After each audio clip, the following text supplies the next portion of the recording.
September 12th, 2019. All members are present except Councillor Carlson due to an illness, though I understand he's in fine form and doing very, very well.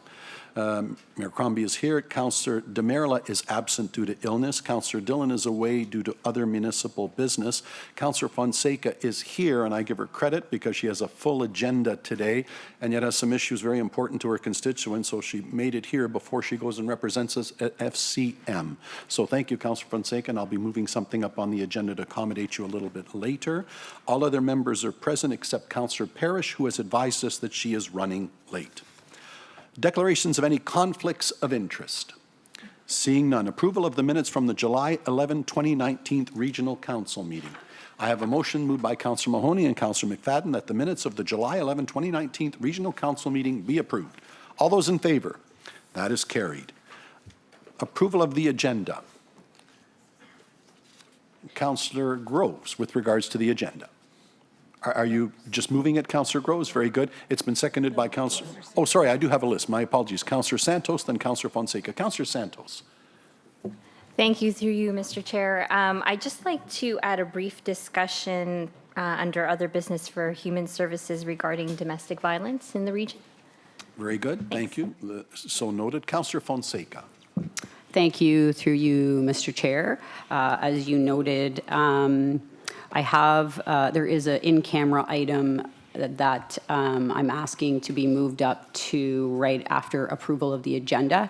If I could request that that be done, that would be wonderful. So that would give me time to actually then leave and go chair an FCM meeting. Thank you. Appropriately so, and so noted.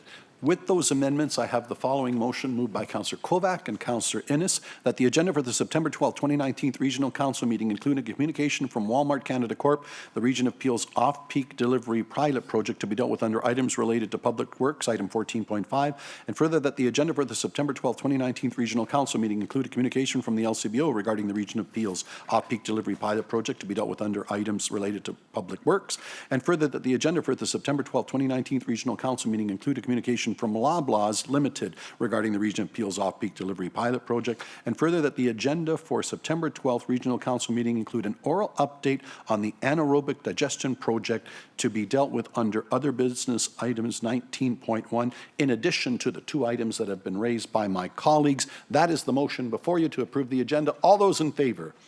And that is carried. Public announcements. Oh, I'm sorry. Okay, let's go right into in-camera now at this time. So at this time, just to keep moving the business forward, I have to ask all of you who are not related to this in-camera item to make your way, please, while we go in camera. Thank you for your patience.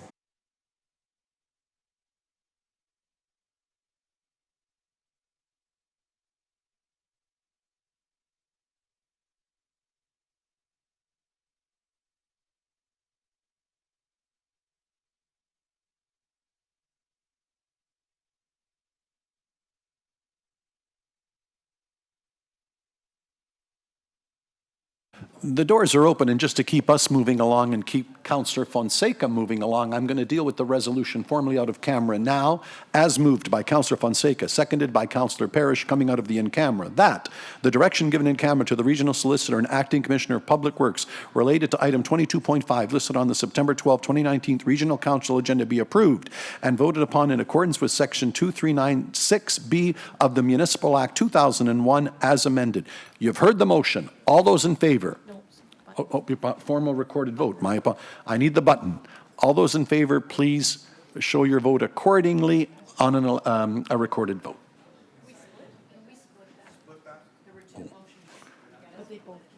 They both carried.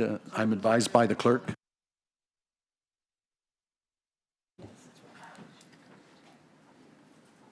Madam Clerk. Almost there. Couple more. That motion carries. Thank you all, and well done, Councillor Fonseca, on behalf of your residents. Moving on, that dealt with the first in-camera matter. Have I dealt with the approval of the minutes from the first? Yes, we have. We're on to consent agenda. We're on to the... Oh, I think you were recorded in favor. You were duly recorded in favor. Okay, so I'm on to the approval of the agenda. We've dealt with that. Okay. Public announcements sponsored by a member. I do want to take this opportunity at the request of staff just to make the following announcement with regards to the United Way official campaign kickoff in September. So before we begin, I just wanted to bring to the attention to everyone of the United Way Greater Toronto campaign, which is having its official campaign kickoff on September 17th. The Region of Peel also has our Employee United Way campaign, which is running from September 16th to October 25th. And our goal this year is to raise $300,000. So let's ensure we support the region's charity and get to the goal. I know I certainly will be participating in the launch as well as some other United Way initiatives later this year. So I encourage my council colleagues and staff to do what they can as well and as always. And with that, moving on. I am on to my consent agenda. Coming to items, I guess my first one, I go to item staff presentations. So Madam Clerk, my first item would be item 9, item 10. Item 10.1 on consent, 10.2, 10.3. 11 is to chair, 11.1 is also on consent, 11.2, 11.3, 11.4. Communication matters, 12.1 on consent, 12.2. Item 12.3. 12.4, again on consent, 12.5. Hold 12.5. Thank you. Item 12.6 on consent, 12.7 on consent. 13.1 is to be held as part of a presentation. 13.2 on consent. 13.3. 14.1. 14.2 again on consent. 14.3. 14.4. Items related to health. 15.1. 15.2. Communications items, 16.1, 16.2. My apologies, back to the vaping ones. 15.2. To be held at the request of Councillor Rass, thank you. 16.1, I believe, was on consent. 16.2, also on consent. 16.3, consent. 16.4, 16.5. Hold 16.5, thank you. Items related to human services, 17.1. Then we're on to other business. I do know, Madam Clerk, that we've made a reference to the anaerobic digestion that we're going to deal. That's, we're going to hold that. We're going to hold that as well, absolutely. Under other business. And Councillor Santos's matter that was dealt with as well as other business. Then we're on to notice of motion bylaw, so that gets us good to go. And I thank everybody for their patience. All right, we're on to delegations. Oh, sorry. Oh, we've got a vote, of course, on the consent agenda. You've heard the consent agenda, a recorded vote to move what was dealt with on consent. Please vote at this time.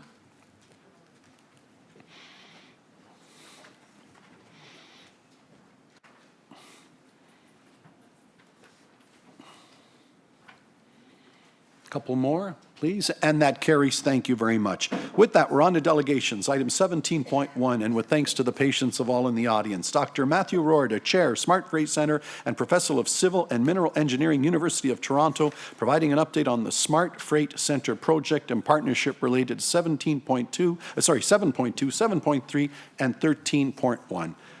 Dr. Rorda, welcome and thank you for your patience. Please proceed. Mr. Chair, thank you, members of council, for giving me the opportunity to speak today on behalf of the Smart Freight Centre. I'm Matt Rorda. I'm chair of the Smart Freight Centre and also professor of civil and mineral engineering at University of Toronto, Canada Research Chair in Freight Transportation and Logistics. The Smart Freight Centre initiated approximately a year ago, eight months to a year ago. And I'm happy to give a brief update on what we're doing and the progress that we've made over the past 8 months to a year. Smart Freight Centre is Well, first of all, I want to say thank you very much for giving us the opportunity to start up this center. It's a 3-university center that involves McMaster, York University, and University of Toronto. And the purpose is shown up here. It's the mission of the Smart Freight Center is to improve the vitality of the economy, to improve sustainability, and to improve quality of life of residents and reduce some of the impacts associated with goods movement in our neighborhoods and on our roadways. We do work, obviously we're a university, we do high quality evidence-based research, innovation, and I think what's unique about the Smart Freight Center is our emphasis on implementation and pilot projects, get the research implemented in real life, showing real results and showing examples of how innovation can be used to improve the goods movement system. So the people involved in this center are shown up on the screen, and Professor Peter Park and Professor El-Kafi Hassini are sitting behind me in the back row. This is, I would say, a unique opportunity where universities are working together. We tend to compete as universities, but this is a great instance of us collaborating in a really productive way, taking advantage of the expertise at 3 universities, multidisciplinary expertise, the business schools, and civil engineering departments, and other folks involved as well. In addition to the generous funding that the region of Peel is providing to support the Smart Freight Center, I want to say that the 3 universities have matched this funding and have committed to $1.2 million over 5 years. We have been working very hard to expand our funding profile to take advantage of this seed funding from the region of Peel.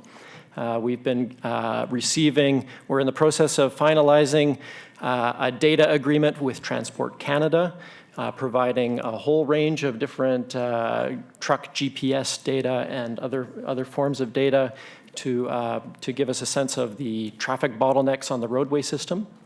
The University of Toronto recently awarded the Smart Freight Center a Dean's Strategic Fund, which is $300,000 in cash that is being used to support new staff and graduate students and cross-cutting research projects that have implementation and impact.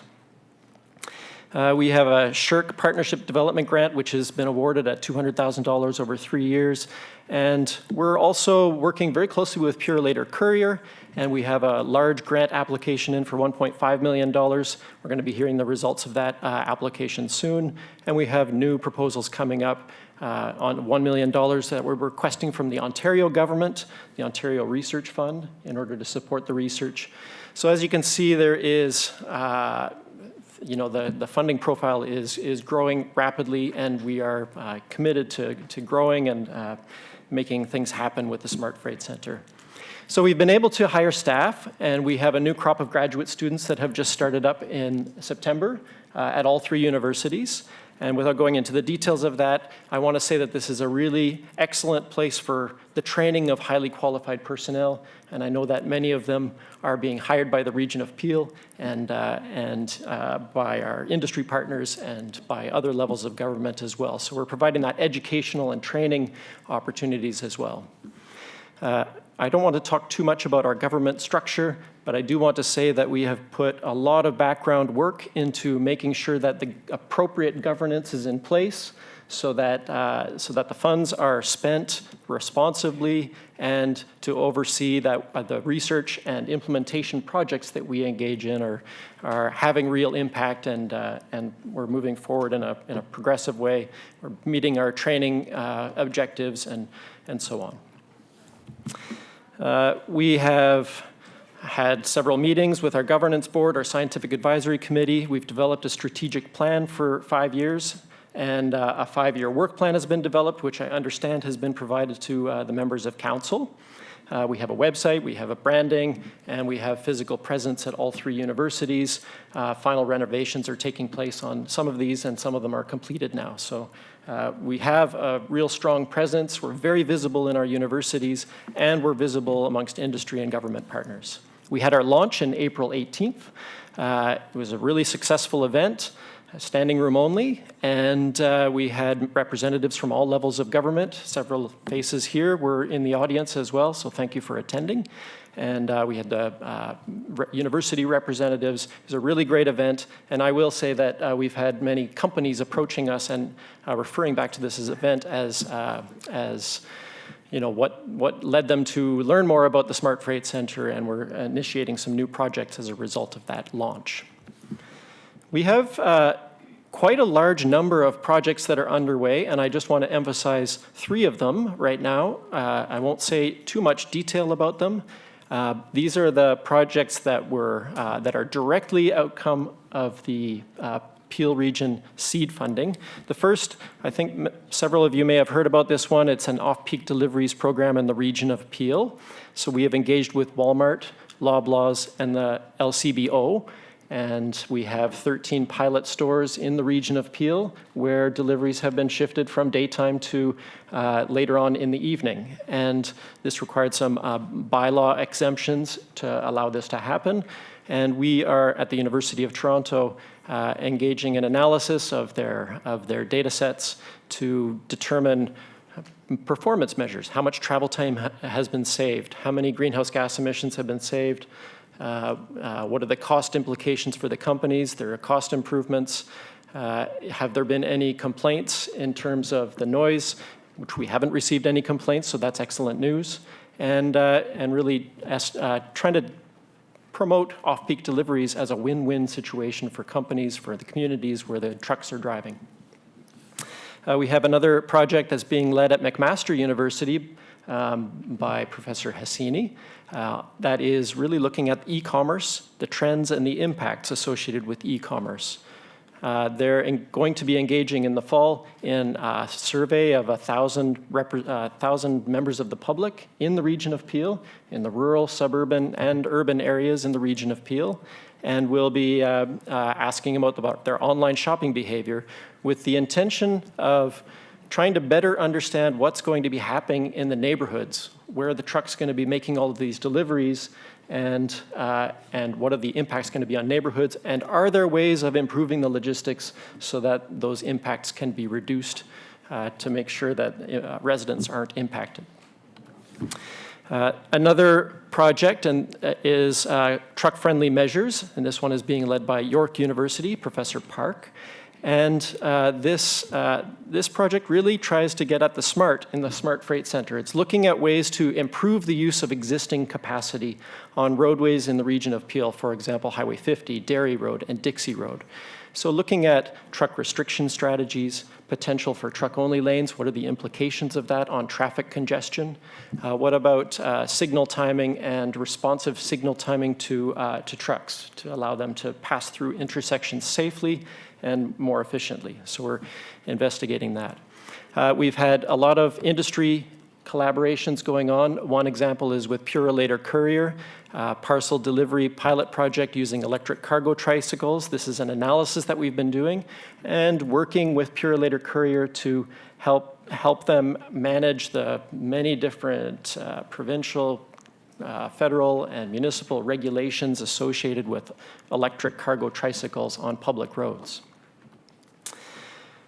And here is a long list of other ideas that we have. I'm not going to deal with these in any detail whatsoever, but we would be happy to speak with you about our future plans for the next 5 years. We've got a lot of ideas, a lot of projects in search of additional funding and good training opportunities.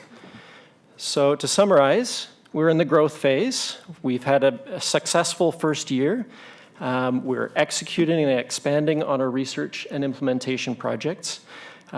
We are building new industry and government partnerships, and our first freight symposium will take place on November 4th at the University of Toronto. It's going to be a rotating symposium that's annual, and we'll be showing the first results of the research and implementation projects at that time. So that concludes my presentation. Thank you, Mr. Chair. Professor, thank you very much, and to the professors here. Quick update from my colleagues following AMO, and by the way, so well attended by the mayors and our colleagues from all 3 of the municipalities. When we had a chance to meet with the transport minister, and as you all know, it's speed dating, you get 5 minutes to make your point. I brought up this initiative on behalf of the region of Peel, and dare I say, it's what made her eyes perk up the most. And so if this helps, the way that I explained it at the time was as the layperson, not as the professor, so on behalf of our taxpayers in Peel.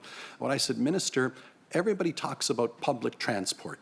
It's sexy, forgive the word. So we've always talked about LRTs, more subways, et cetera, et cetera. With all the people that'll be moving in to take advantage, where we know the GTA is going to double in size in the next 30 to 40 years, all those people that were going to move in and are going to use transit need toothpaste, and they need shoes, and they need a new shirt, and they need the goods to make their dinner. Not many people are talking about that. Point number two, we know we need all that infrastructure for transit, and we're talking about it. When are we going to build the 500 series of highways? Well, there's no plan for it. Oh, okay. When are we going to build the second international airport? Well, we haven't got plans for that. Oh, okay. So you're telling us, and we're being told, from your existing infrastructure, more or less, you're going to have to bring all those goods and services in that all those people are going to have. You're worried about how you move the people. How are we going to move the products? And here we are in partnership with our universities and our forward thinkers saying, how can you do more with less, or what you've got in terms of economies of scale with the infrastructure that you have? She just lit up and said, we want to get involved. And since retelling it that way, we met with Transport Canada in days gone by, and they wanted me to make clear before the election was called. And they said, we want to partner with you because we need to have this conversation. So many other agencies are telling us, you're on to something, because the problem, as I illustrate, is quite real when people hear it articulated that way. And dare I say, we are at the vanguard of this, and I'm being asked to speak about it all over the world because everybody seems to agree we all have the same problem. We're talking about moving people, but what about all the products the world of 10.5 billion people are going to need? So these are great times, and I think we have to, Professor, and to the perfect our request to these other agencies and to the other corporate groups that are saying, yeah, we want to work with you. And so that's our next challenge, to make sure that we package it accordingly for the provincial government, for the federal government. And by the way, our MPPs have been excellent on that front as well. And by the way, last point, no less than the United Nations, who have reached out to us and said, from the whole climate change piece, if you've got fewer trucks on the road, or them spending less time on the road idling and with reefers, there's a big payback in terms of carbon. So we've got something here, and that's how I choose to articulate it, and it seems to resonate. We have much work to do, but we're acquiring a lot of partners that want to bring a check to the table, and I could not be happier with the work that you've done and the universities have done. York McMaster, pardon me, and York McMaster, somebody help me out? U of T, of course. I jumped over your shoulder. And U of T, and the traction that we are getting, which is outstanding. So very well done. A lot more to be done. Final point, remember, this is the real business that the region of Peel is in. $2 billion of product go through our streets every day, 40% of what happens in the GTA. And the fact that we're looking to do it more efficiently resonates with so many people. So very well done, Professor. On to my list. Councillor Vincente. Thank you. Through you, Mr. Chair. Thank you, Dr. Roeder, for your presentation and for involving as many members of council in all of the information and events that you've been holding to keep us updated. With respect to your off-peak delivery pilot, you've been at it for about 6 months. Do you have any preliminary findings or observations that you could share with us on how that has been working? Yeah, I can share a couple of numbers with you. And I'm just going to refer, so we're interested in looking at greenhouse gas emissions, cost implications, the amount of time it takes for the deliveries to be made in the evening, because when the receiving staff are less busy or more busy, then that will impact the delivery time. But then, of course, travel time is the main one. We focused, for the time being, on travel time improvements.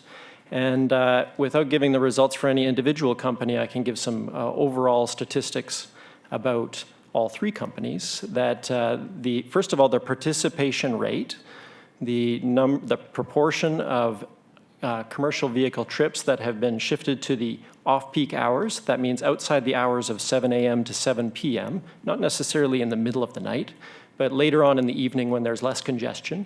that has been about 23% of their commercial vehicles to the 13 pilot stores in the region of Peel have been shifted. And so that's an indication of the participation level of the three companies. The travel time savings that we've estimated over the broad range of truck trips that involves, it's a 17% improvement in travel time. And I know that Sebastian Prins from the Retail Council of Canada is going to give a little bit more detail about how that translates into fuel savings as well as greenhouse gas emissions. So you'll see some further detail in the slides to come up. I will say that we're in the midst of the crunching of the data, and that's going to be happening. The pilot just ended at the end of August. And so we just have about a month or so before we compile the results and finish our report. So there'll be more detail coming about those things. Well, certainly those numbers are already very impressive, and I think we look forward to the rest of that report when it does come. In terms of GTA West Corridor as a conceptual corridor, from your point of view, how much time do you plan on spending in terms of your analysis of that potential highway?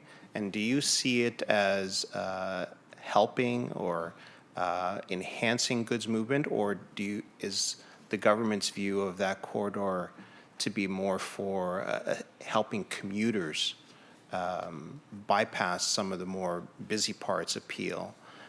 Is it going to be an effective conduit for goods movement, essentially going east to west? Well, of course, any new infrastructure in that east-west corridor is going to help both commuters and goods movement. There is a large number of distribution centers increasingly moving westward, and I think this has a lot to do with packages of land that are available and so on, but that GTA West corridor, obviously, if new infrastructure is built, it will be used for goods movement as well. Okay. And are you working, do you have a part of your institution looking at what benefits and how important that corridor can be to the development of the region?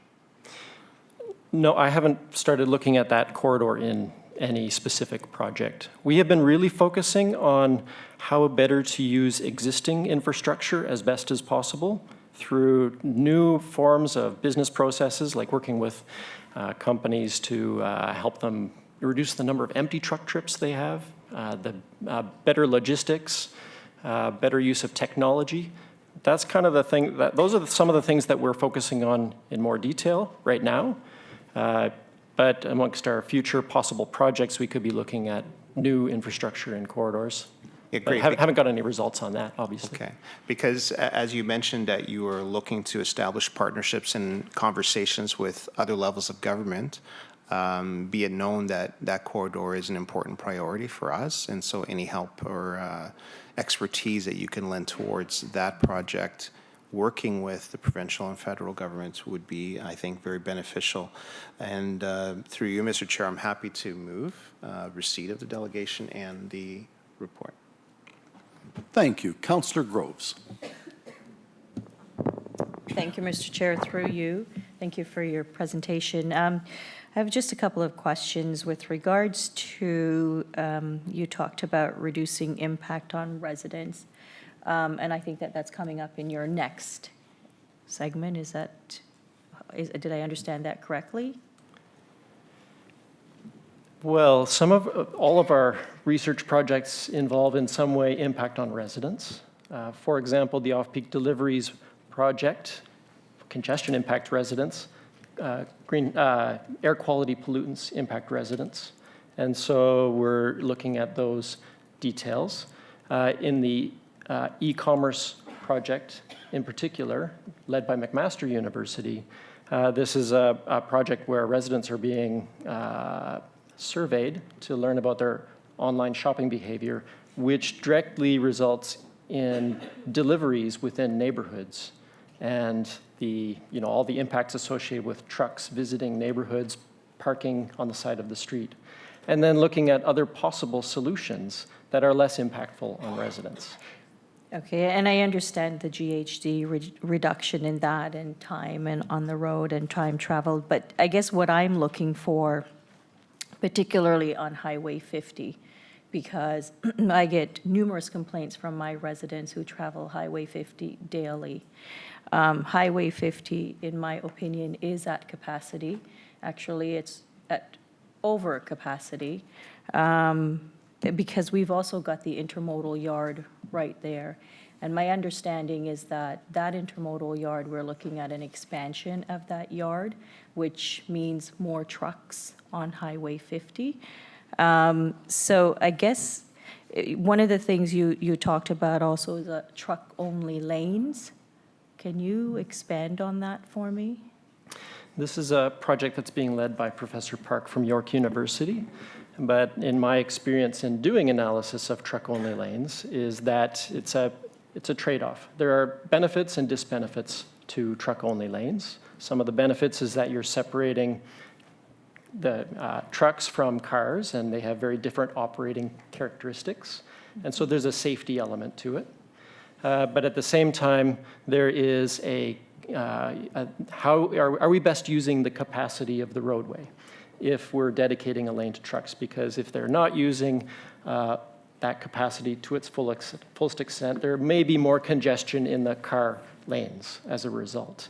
And so it's trying to find, is there a sweet spot where there can be a win-win situation, improve safety, improve the performance of trucks rolling down Highway 50, versus potentially adding congestion for the commuters. Right, so I'm particularly interested in the truck-only lanes on Highway 50. I know that Councillor Parrish and I, a couple years ago, we put a resolution forward with respect to Highway 50 and Dairy Road, I think it was, Councillor Parrish, because her Dairy Road is like my Highway 50, in terms of the truck volume that travels those two roads. It was not favorable from staff or the Peel Regional Police, and I disagree with the findings, because I do feel that having a truck-only lane will certainly help with the congestion and with the safety aspect. That's where I'm coming from.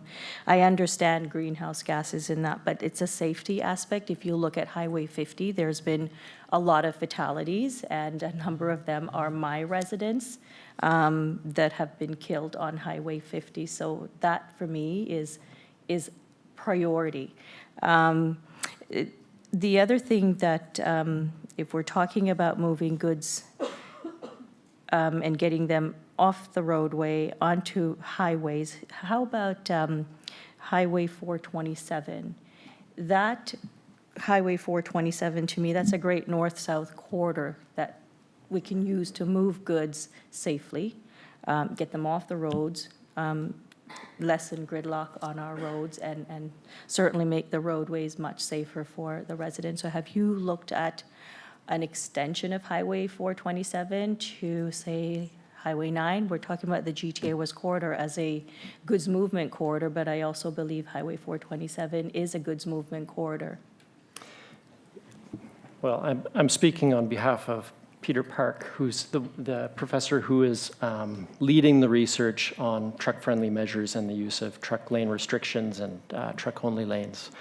I don't believe that Highway 427 is something that's currently being analyzed. The whole purpose of the project that Peter is doing is to use computer simulation to really look at the details of how cars and trucks interact under the different scenarios of lane management.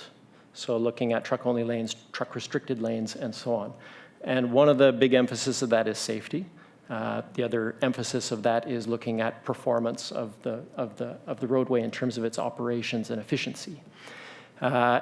So absolutely, safety is the key concern. And the last thing we'd want to do is sacrifice safety to squeak a little bit more efficiency out. And so that's something that's certainly in our minds when we're doing the research. And I don't have any details in front of me on the outcomes of that study, and it is a study that's currently undergoing.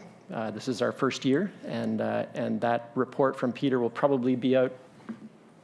Peter?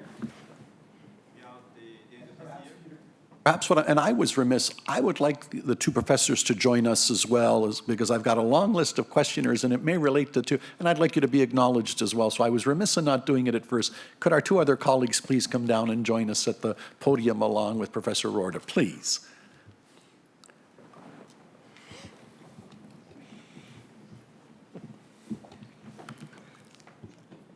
And Councillor Groves, what I'm going to do to the two gentlemen, and having heard the conversation, if there was something you wanted to respond to that Councillor Groves brought up, this certainly is your opportunity, and we'll carry on from there. Please, and welcome. So I guess I guess this is your project, or your part of the project, Peter, is the truck-only lanes. And I'm interested to know more about it because, as I said earlier, for me, it's the safety part of that that's really important to myself and my residents because, Yes. again, we've had a lot of fatalities and on Highway 50. So Yes. So the Highway 50 as well as the Derry Road and Dixie Roads are the target roadways that we are currently considering on our analysis. And so far we have completed the truck restriction lane analysis. So as you said, truck only lane as well as truck friendly lane analysis are currently going on. On top of that, as Dr. Matthew mentioned, we are also looking at each and every intersections, truck possible signal coordination and or priority. So, I mean, the priority signals, those are all interrelated with those truck only lane or friendly lane concept. So without changing, for example, traffic signal, it's tough for us to designate certain lane for trucks only or vice versa. So those analysis will be done by the end of this year. It's too soon me to spell out any intermediate result since those results may be changing over the next few months. perfect, thank you. And just finally, are you working with the Ontario Trucking Association at all when you're doing this research? For this research, no, I haven't had a chance to communicate with them, but I'm absolutely open to working with them. Yeah, I think it might be a good idea just to have some dialogue with them because they do represent the Trucking Association and all the truckers in Ontario.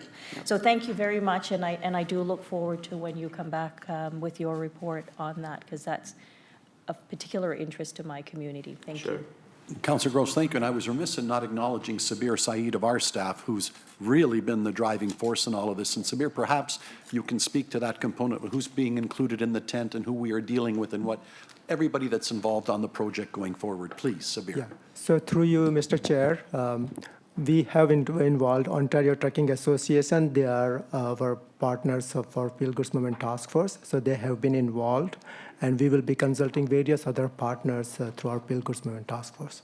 Okay, great. Thank you. Thank you. Mr. Chair. Next up, Mayor Thompson. Well, just following up with the two previous speakers, and actually I was going to leave it for the report, but I'll bring it forward here now, is I think you've done an awesome job so far, and I think we're on track. But I think we have to think forward, especially when we're talking about the G2S corridor and connecting highways and the future of the 427 and where we're going. We're going to take a lot of growth, but also we're going to take a lot of growth as employment. Have we really, maybe one of the focuses maybe we need to look at is enterprise business zones, where when you start to take large blocks of land where you can build internal roads to move a lot of truck traffic, so you're not impacting residents and people living in their homes, and especially off-peak hours when those trucks are moving 24/7, they're doing it internally. And I got to do a shout out to Mississauga, and there's parts of Brampton that have done an extremely good job with a lot of the internal network. The challenge we have is we got to make sure we get them out to a major highway so that they can get moving.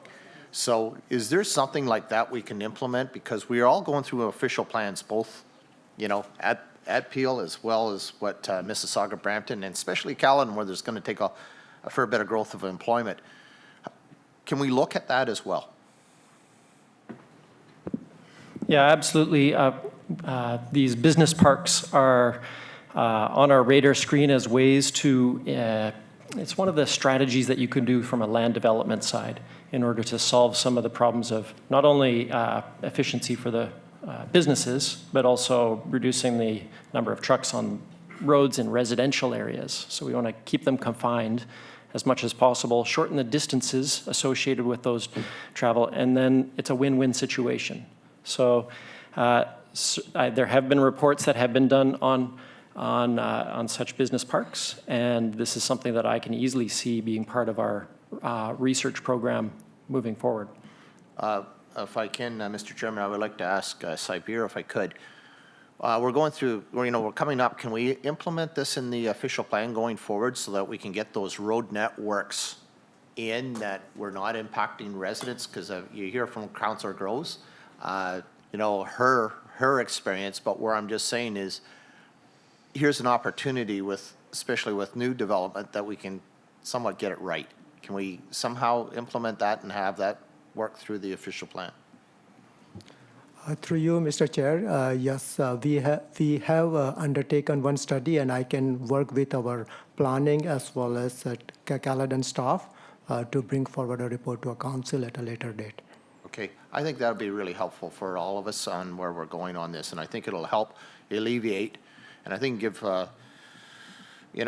as the chair said, anything you touch or have has come by a truck, and especially if everybody wants Amazon, well, it has to come by truck. It's not like Harry Potter times where you have everything dropped by owls, maybe by drones eventually, but we got to deal with the reality that we have today. So I think it's really fitting. And again, thank you for the good work that you've done, the off-peak hours. I know we did this a little bit of a pilot project back when we had the Pan Am Games and it worked well. I think this is something that we definitely need to take a hard look at because we're just not building roads and traffic is increasing all the time. So we've got to utilize our capital the best way we know how. Mr. Chairman, I'll gladly second this report. Thank you very much. Councillor Downey. Thank you, through you, Chair, and thank you very much for your presentation this morning. I'm over here. I'm just wondering, in the subtext of your studies and programs that you're looking at, do you specify the industry? Like, can you really mine down to the data and understand whether things are moving through the electronics, food industry, clothing market, that type of thing? Do you have that specific data? Yeah, there are a whole variety of different sources of data, and when you're asking about the movement of commodities from one place to another, there are again different sources available. The latest one that I'm aware of is from Statistics Canada. They do a truck commodity origin destination survey where they ask trucking firms what they're moving and from where and to where, and then we use that information to develop models of goods movement. And it's at different geographic scales. We'll look at it across Canada, across North America, but then we'll also try to develop models within a city and see how those goods are flowing within a city. So yes, we do have access to that data. There's always confidentiality involved with company information, but yeah, we regularly make use of that for our research. Okay, thank you. Thank you. Councillor Parrish. Thank you very much. I'm actually in the trucking center of the world. Malton, because we have Pearson Airport, and they put out, I think it's 500,000 tons of cargo a year. And we get some money per passenger, but we don't get anything on cargo, but we're repairing the roads all the time around there. We're also one of the two worst pollution areas in the GTA. In Malton, the second one is at Dixon Road and Martin Grove. Professor in Toronto has done the studies with his students, so you might want to contact him. I don't have his name at my fingertips, but his studies would help you as well, because it shows the terrible toll it does to the environment. We also have, apparently in my ward, which goes right down to Eglinton, and across the 427 into Etobicoke, the second largest employment hub in Canada. It's 300,000 jobs. So all of this causes trucking like you wouldn't believe. And I never disagree with Annette, but I'm going to have to disagree. I think the study that was done by our staff was excellent. And when I read it carefully, and then I went out and drove Derry Road after I read it, there's no way you can you can channelize trucks on that road, because they're making left turns all the way along. And every time they have to do that, they'd be jockeying over to two lanes. So I suggest you get, or assume you have, our study that was done. It's very complex, but it was done very, very well. The FedEx and that whole crew around there, hopefully, good to hear they're cooperating, because we've got UPS there as well, and it's massive along Dairy Road. And I just wanted to reinforce what you're doing is great. If you come up with a magic solution, I'm going to be really thrilled. I think raised highways, or I don't know what you do with it, but it's bad. The only good part of it is it's a really hustling, bustling economy around there, which is good for the GTA. Thanks for your work. But do get our study from the region. It was really well done, and it convinced me it can't be done, so maybe you could have another look at it. Thank you. Thank you. Councillor Groves. Thank you, Mr. Chair. I just, one question, and I forgot earlier, but rail, have you looked at rail? I know we were talking about trucking and how to reduce that, but rail is a really good way of reducing. Yeah, absolutely. And I think this speaks to the last two questions. As an example of one of the projects that we've been working on is looking at urban commuter rail for moving goods. And in particular, we were looking at, we did a research project, purely research. It's not ready for implementation yet, but looking at the implications of moving goods from Union on the Union Pearson Express. Because there's a lot of goods coming into the airport. A lot of the destinations of those goods are downtown Toronto, and there's spare capacity off-peak on the Up Express. So this is just one example. But then, of course, yes, rail is low emissions. It is, I mean, it has a different set of impacts than it doesn't contribute to congestion on the roadways, but it has other impacts.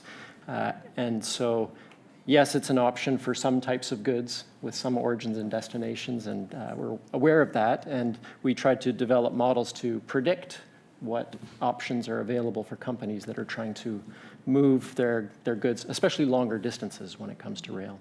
Okay, thank you. Thank you. Councillor Paleshi. Thank you, Mr. Chair. Thank you very much for the presentation. A lot of the information that's here is kind of making a good thing out of a bad situation, and it's reactive, and that's a good thing. I have in the area that I represent with my colleague, Councillor Willens in Brampton, we have kind of the last frontier in Brampton in terms of, which is Heritage Heights, which has a really high activity rate for employment to residential.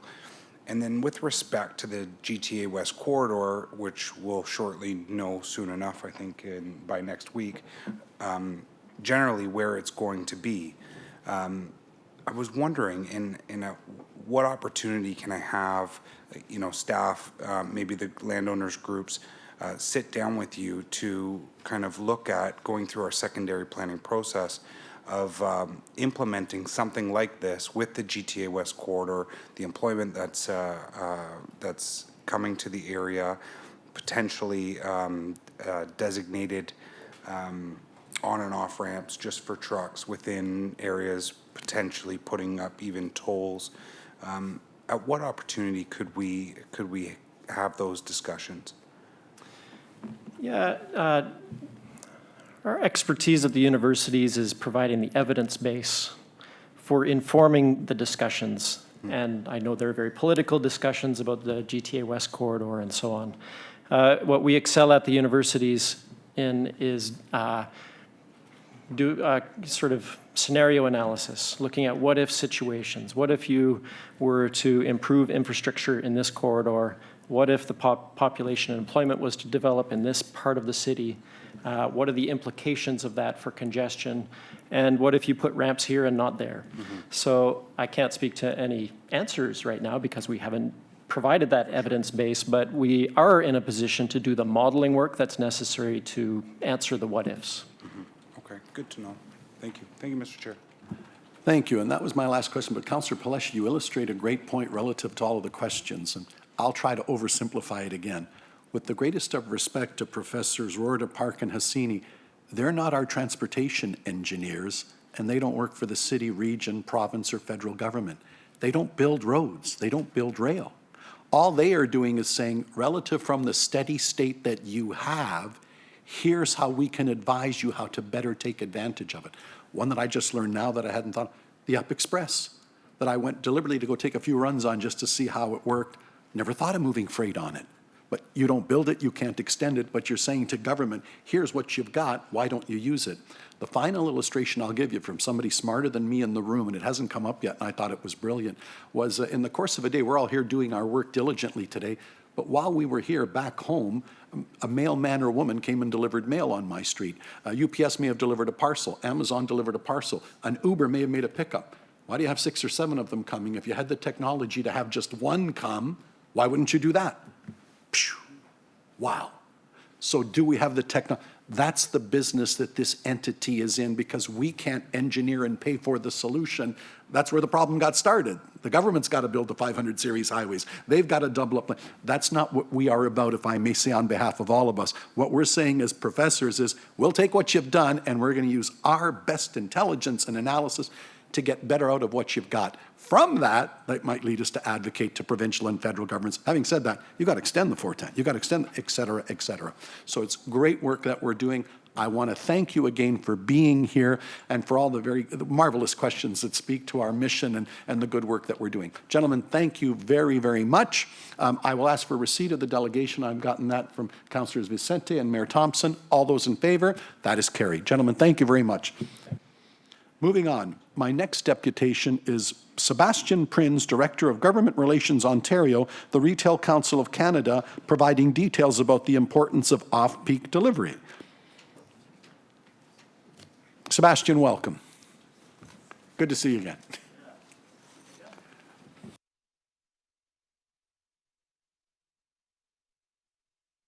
A very similar topic here. Yeah, good morning, or almost afternoon at this point, everyone. My name is Sebastian. As you heard, I'm the Director of Government Relations for the Retail Council of Canada. It's really great to be here in the region today.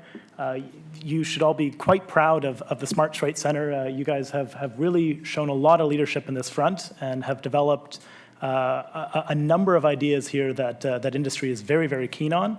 I'll be primarily talking today to the just finished off-peak delivery project. So that's what I'll be kind of walking through here.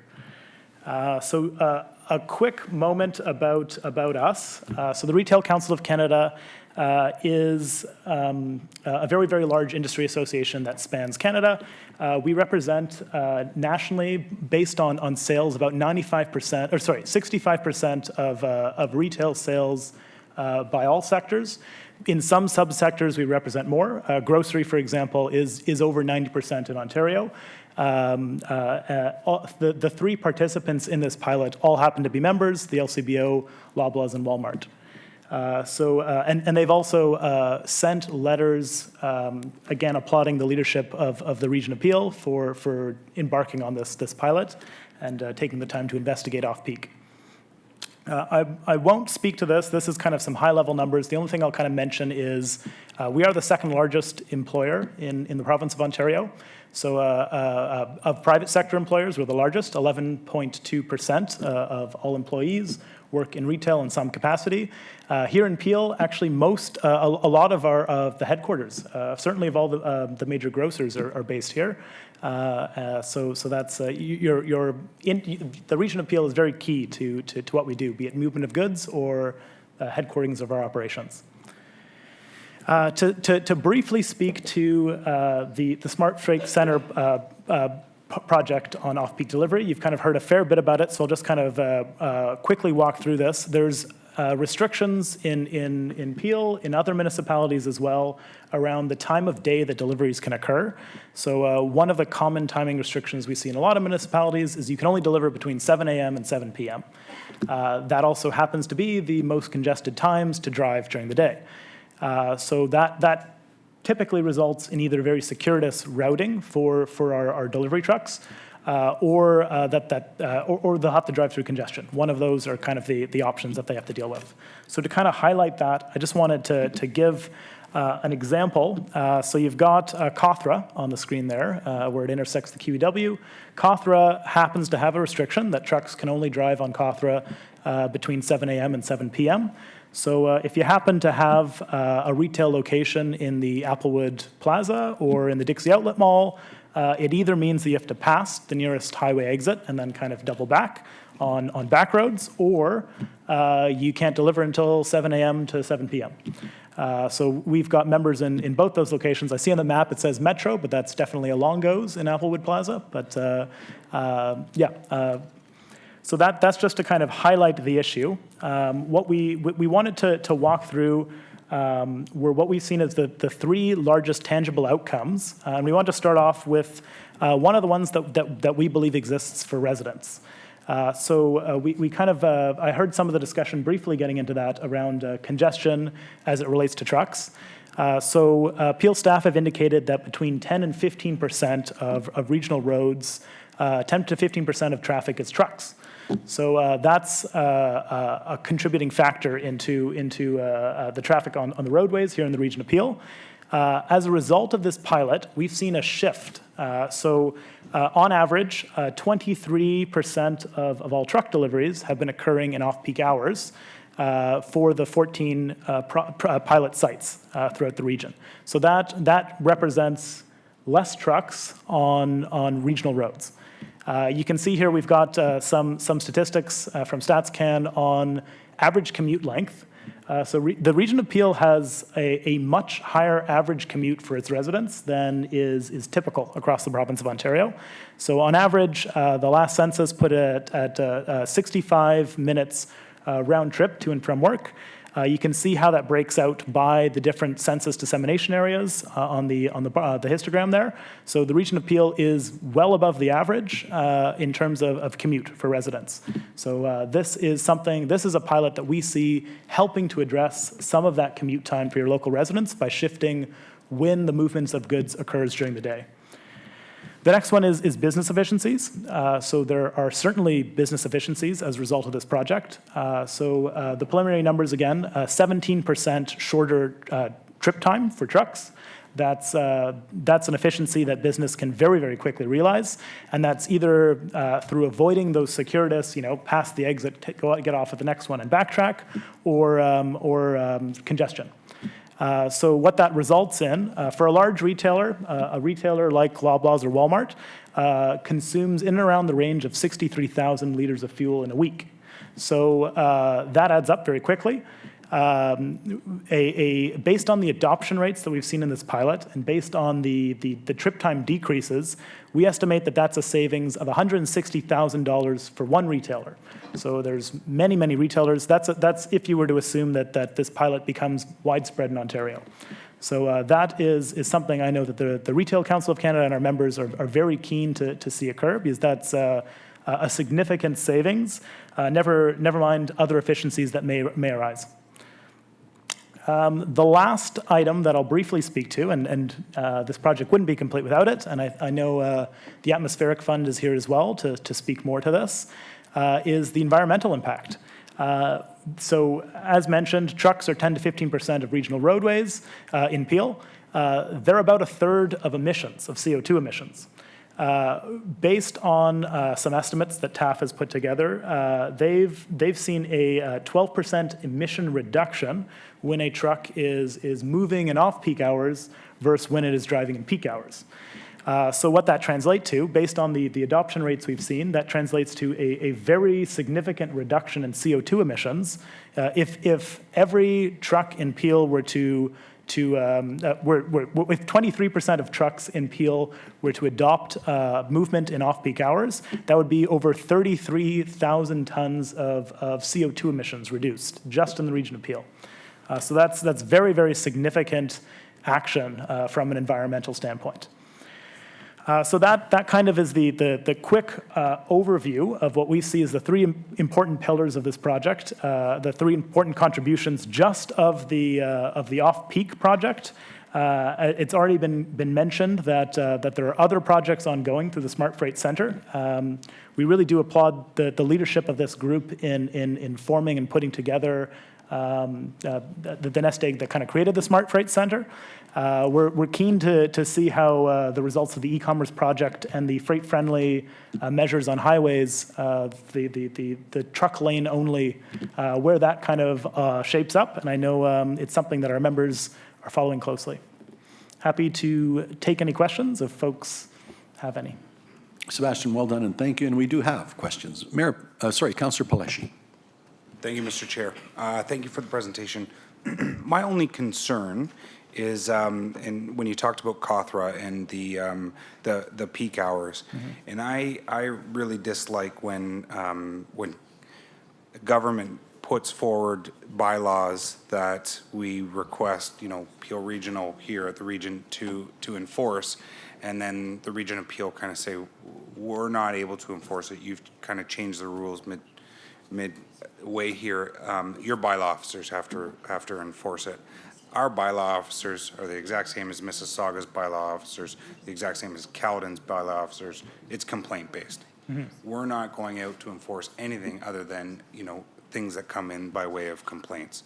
So how is this being enforced in that particular area, and who's the one that's doing the enforcement? So I can't speak to enforcement. What I can speak to is what our retailers do. So our retailers, as much as possible, always try to be compliant with rules.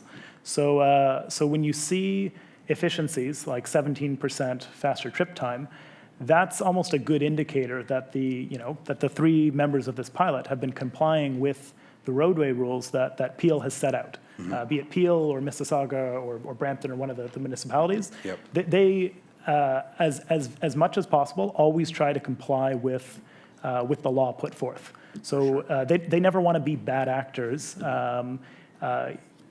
If enforcement takes place, it strongly incentivizes that. But even in absence of enforcement, the retail industry doesn't want to be bad actors. So the reason you're seeing those upticks in trip time is a good leading indicator that at the very least these three member participants were following the rules as wrote, and now that they have exemptions from those rules, you're seeing faster trip times.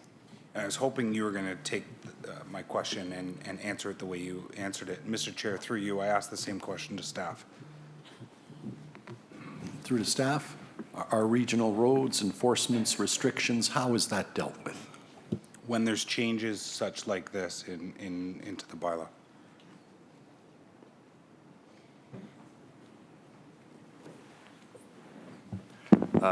Through you, Mr. Chair, yeah, it would be enforced by typically the truck enforcement would be done by if it's in Caledon, it would be OPP, or if it's in Mississauga or Brampton, it'd be Peel Regional Police. So we work with them on the enforcement. Okay, because when I have those discussions with either Peel Regional, and I've never had the discussion with OPP, my apologies, it seems that Peel Regional, and it was in relation to other topics, but they're kind of requesting and pushing it back on the municipalities for bylaw to come out and enforce. We've not had any of those kinds of discussions with respect to limiting the amount of travel times on those specific roads? Okay. Yeah. But we do have a subcommittee formed now looking at all types of enforcement with respect to bylaws on regional roads and city roads. So it's something actually that we are currently reviewing in conjunction with Peel Regional Police and OPP. And you're working with the municipalities on that as well? Yeah, with Brampton, Mississauga, and Caledon. Excellent. Thank you. Thank you, Mr. Chair. Thank you very much. Thank you. Mayor Thompson.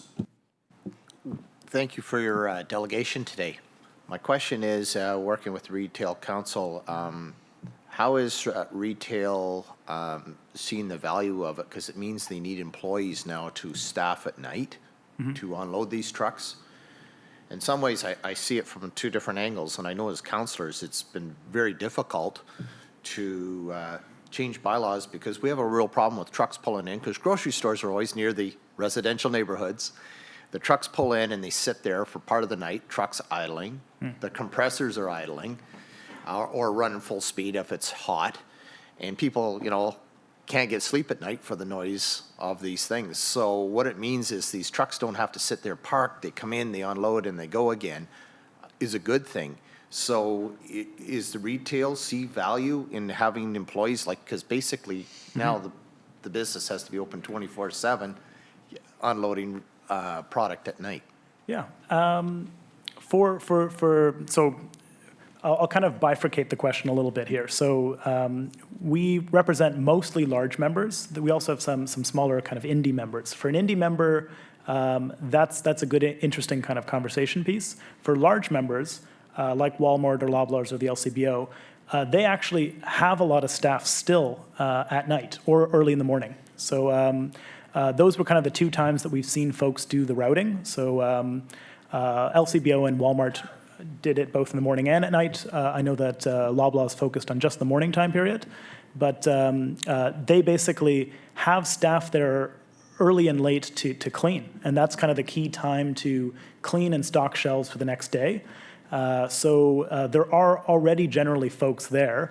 If you kind of think of the 7 to 7 sort of time, that's a pretty tight restriction. So it's not that the truck is kind of showing up at 3 a.m. here because, yeah, then you're not going to have staff.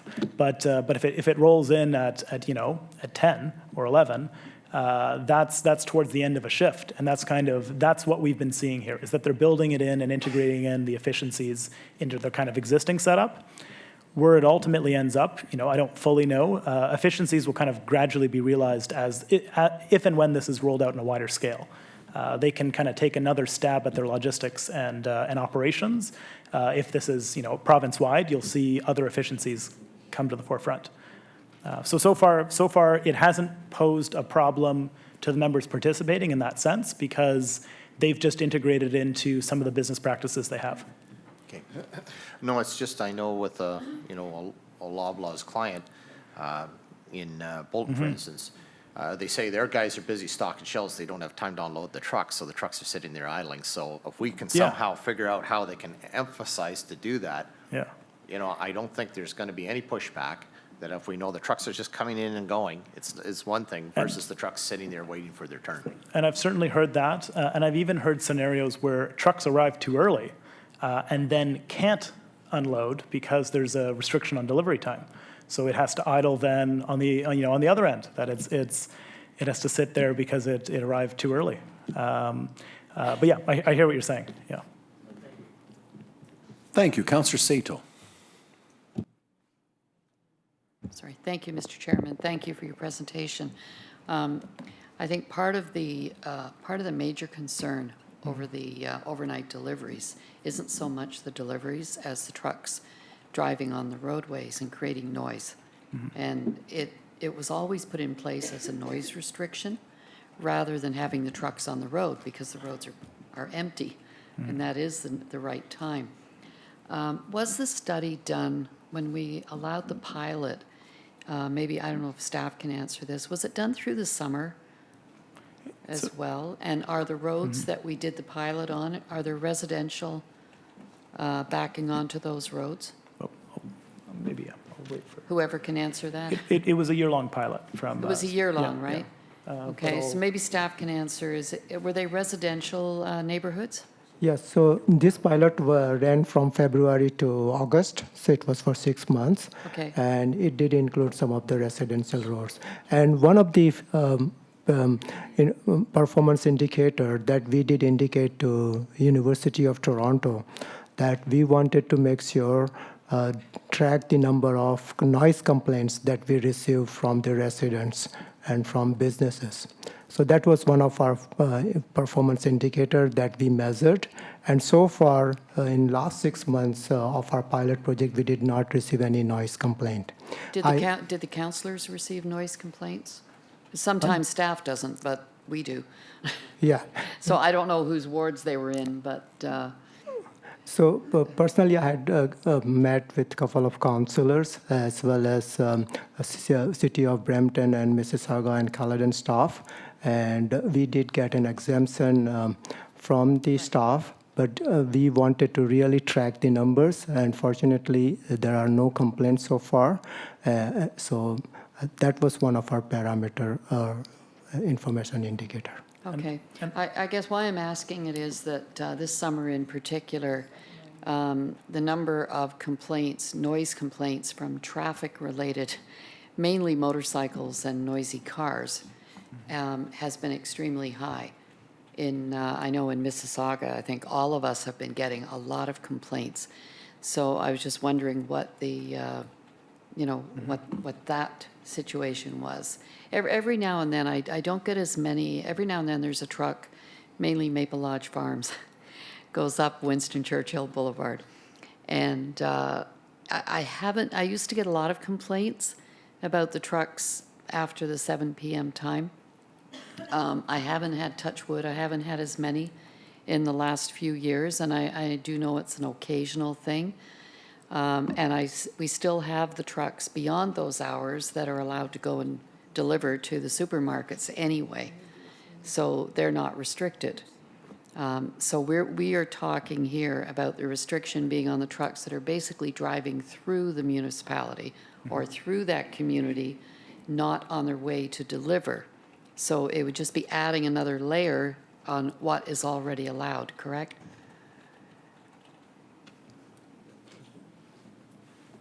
Yes. Okay, all right. Another question is, obviously, the retail council found this extremely valuable, and all of the studies that are being done.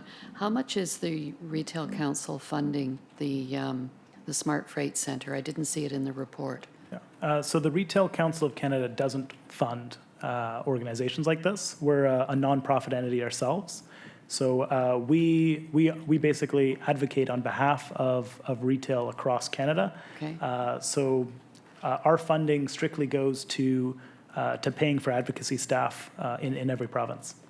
Okay, and then through to staff, the individual retailers that are located, for example, I have a lot of distribution centers. I have the Ontario IKEA distribution center. We have Loblaws just up the road. I have a Walmart distribution.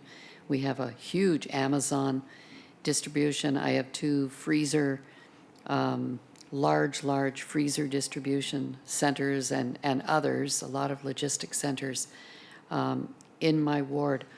So they are benefiting from it, and I see Walmart and Loblaws were involved. I also have Purolator head office, and I see that they're involved, which is a good thing. Have we approached the actual retailers that are within the region of Peel or within the GTA to get them involved? I mean, it's great that we're paying the funding, and council supported that, and I support it. I think it's a great initiative. But the people who are benefiting primarily, is apart from, motorists that are driving with the trucks on the road during rush hour, the people that are benefiting are the retailers. And I think the numbers that are here in the billions of dollars really shows that the benefit is going to the retailers. So what have we done with approaching them to help fund, so it's not just on the taxpayers? So through you, Mr. Chair, we did have several meetings with our private sector partners, and even LCBO, Walmart, Canadian Tire, etc. We do want to approach them for funding, so that's our goal and objective. We also want to get funding from all levels of government and from private sector partners. So we will be approaching them for further funding for the Smart Freight Center. What I have been told by many of our businesses that they do want to share data with us, so they would be providing us some data, and they will be also getting involved in some special projects that may be of interest to them as well. Well, that's really nice of them to provide data and to get involved in projects that are going to benefit them. But I would like to see them putting some money on the table. I think this report that the Retail Council, and thank you for this report clearly shows how it benefits the retailers. And the 3 retailers that were involved in the pilot, it was Walmart, Loblaws, and The LCBO. LCBO, yeah. Mm-hmm. We have really big retailers here, especially when you look at the Walmart and the Loblaws. And I just don't think that we should be funding, our taxpayers should be on the hook at any level of government. I think we should all be paying for it. But I don't think we should be the sole funding source for something that is going to generate additional revenue through reducing costs to the retailers. I think if, you know, just saying, well, we'll give you data and we'll participate in your pilot so we can make more money, that's not enough. And maybe I'll speak to some of the next steps that could, as a result of kind of the leadership appeal, there are now, you know, the regional chair has kind of mentioned conversations as he's had with Minister Mulrooney. There are further opportunities that can be explored at this point as a result of the region's leadership in putting forth this pilot and seeing it through to fruition. So that's, you know, further conversations that we're kind of exploring now are potentially with the provincial government to see if there are wider and bigger and deeper things that can kind of be done in this space. And those are conversations that we're now enabled to have as a result of some of the forward-looking work that you guys have been doing. But again, and you're doing a great job advocating for the retailers. Again, that is looking at other levels of government to fund something that is going to benefit the retailers. And it would be nice if you could advocate to your retailer members on our behalf, which I don't expect you to do, that if they want to have participation and if they want to reap the benefits, then I think we should be requiring them to support it financially. And I would hope, Mr. Chairman, that, you know, not just approaching other levels of government to say, help us out here, let's approach the people that are going to benefit. And that is the retailers. And this report that the Retail Council brought today, you know, this substantiates the fact that they should be paying. Yeah. So I would ask, perhaps in the motion of the report that says that we're extending the funding, that when we approve that we add another recommendation that that the region of Peel, I guess it would be the region, I guess it really should be the Smart Center organization, but I think we could be the advocate for that we approach the retailers within the region of Peel, those large retailers, and basically demand that, you know, if they want to reap the benefits and use the numbers that are in this report, that we expect them to contribute financially. Otherwise, you know, why would we even have them do a pilot? Pick somebody else to do a pilot that might want to pay. And, you know, I think that if you could take any message back, I'd ask you to take that one back. And I might, so again, very fair point that is, there are certainly business efficiencies that are realized here. And there's no argument with that. And I think all three of the pilot participants, the reason this was so successful is because they have you know, experienced and realized those efficiencies. There are some other benefits as well that I think I'd point out. As the chair has kind of previously highlighted, there's a fixed roadway system. You know, there isn't provincial funding in place for new highways running through Peel. You know, there's advancements that are being made in terms of getting commuters moving through public transit infrastructure, but that still isn't going to assist in uncongesting roadways, so to speak. So, you know, I hear what you're saying. I really do. There are other benefits that we've highlighted through this presentation to the residents of Peel as well as to the overall broader environment. And I certainly acknowledge what you're saying in terms of the business efficiencies.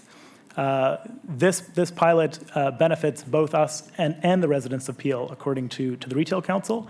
And we certainly, again, applaud the leadership of Peel in having the foresight to realize the constraints that it's been placed with in terms of the fixed road system.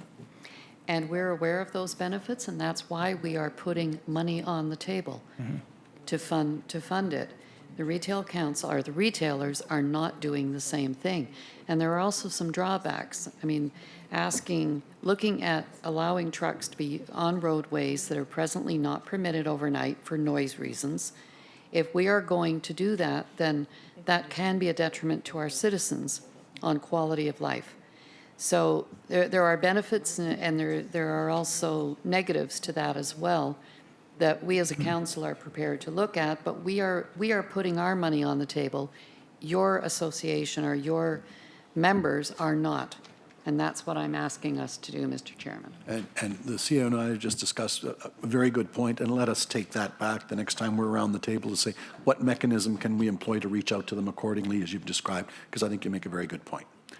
Thank you very much. Councillor Daskell. Thank you, Mr. Chair. And I just would like to say, nice report. I think it's interesting. It's trying to find ways of being a little bit more creative with kind of what we've got. And I guess one of the more popular words that or phrases that have come up for a while is unintended consequences. And to Councillor Sato's comments, I think that really should be taken back with you. Also, part of your presentation, you had started off and you mentioned Applewood Mall and you said Metro. No, I got to change it. It's Longos. There's also an LCBO there. The back part of that mall, just to let you know, for example, is where a lot of the back of house type of onloading, offloading, and all that kind of stuff happens. Right behind that is an existing residential neighborhood. We actually had to talk to the mall operators and replace the garbage people, for example, that were coming in off-peak hours because they were waking up all the residents and things like that. So unintended consequences, I think a lot of these noise, kind of provisions are put in place for a reason. And just because the province or other levels of government aren't up to existing road, increasing road networks and things like that, residents can't be the ones to pay the price for that in terms of quality of life. So I think that's just a cautionary note to go forward. Yeah, I certainly hear what you're saying, and I know that our retailers like to be good actors when it comes to, no retailer wants to be seen as the noisy neighbor. So I know, yeah, I certainly hear what you're saying in terms of noise complaints, and I know that throughout this study, that's been quite a sharp focus, is making sure that there aren't noise complaints. And some of the 14 pilot sites were, I know one in particular was pretty close to a residential area.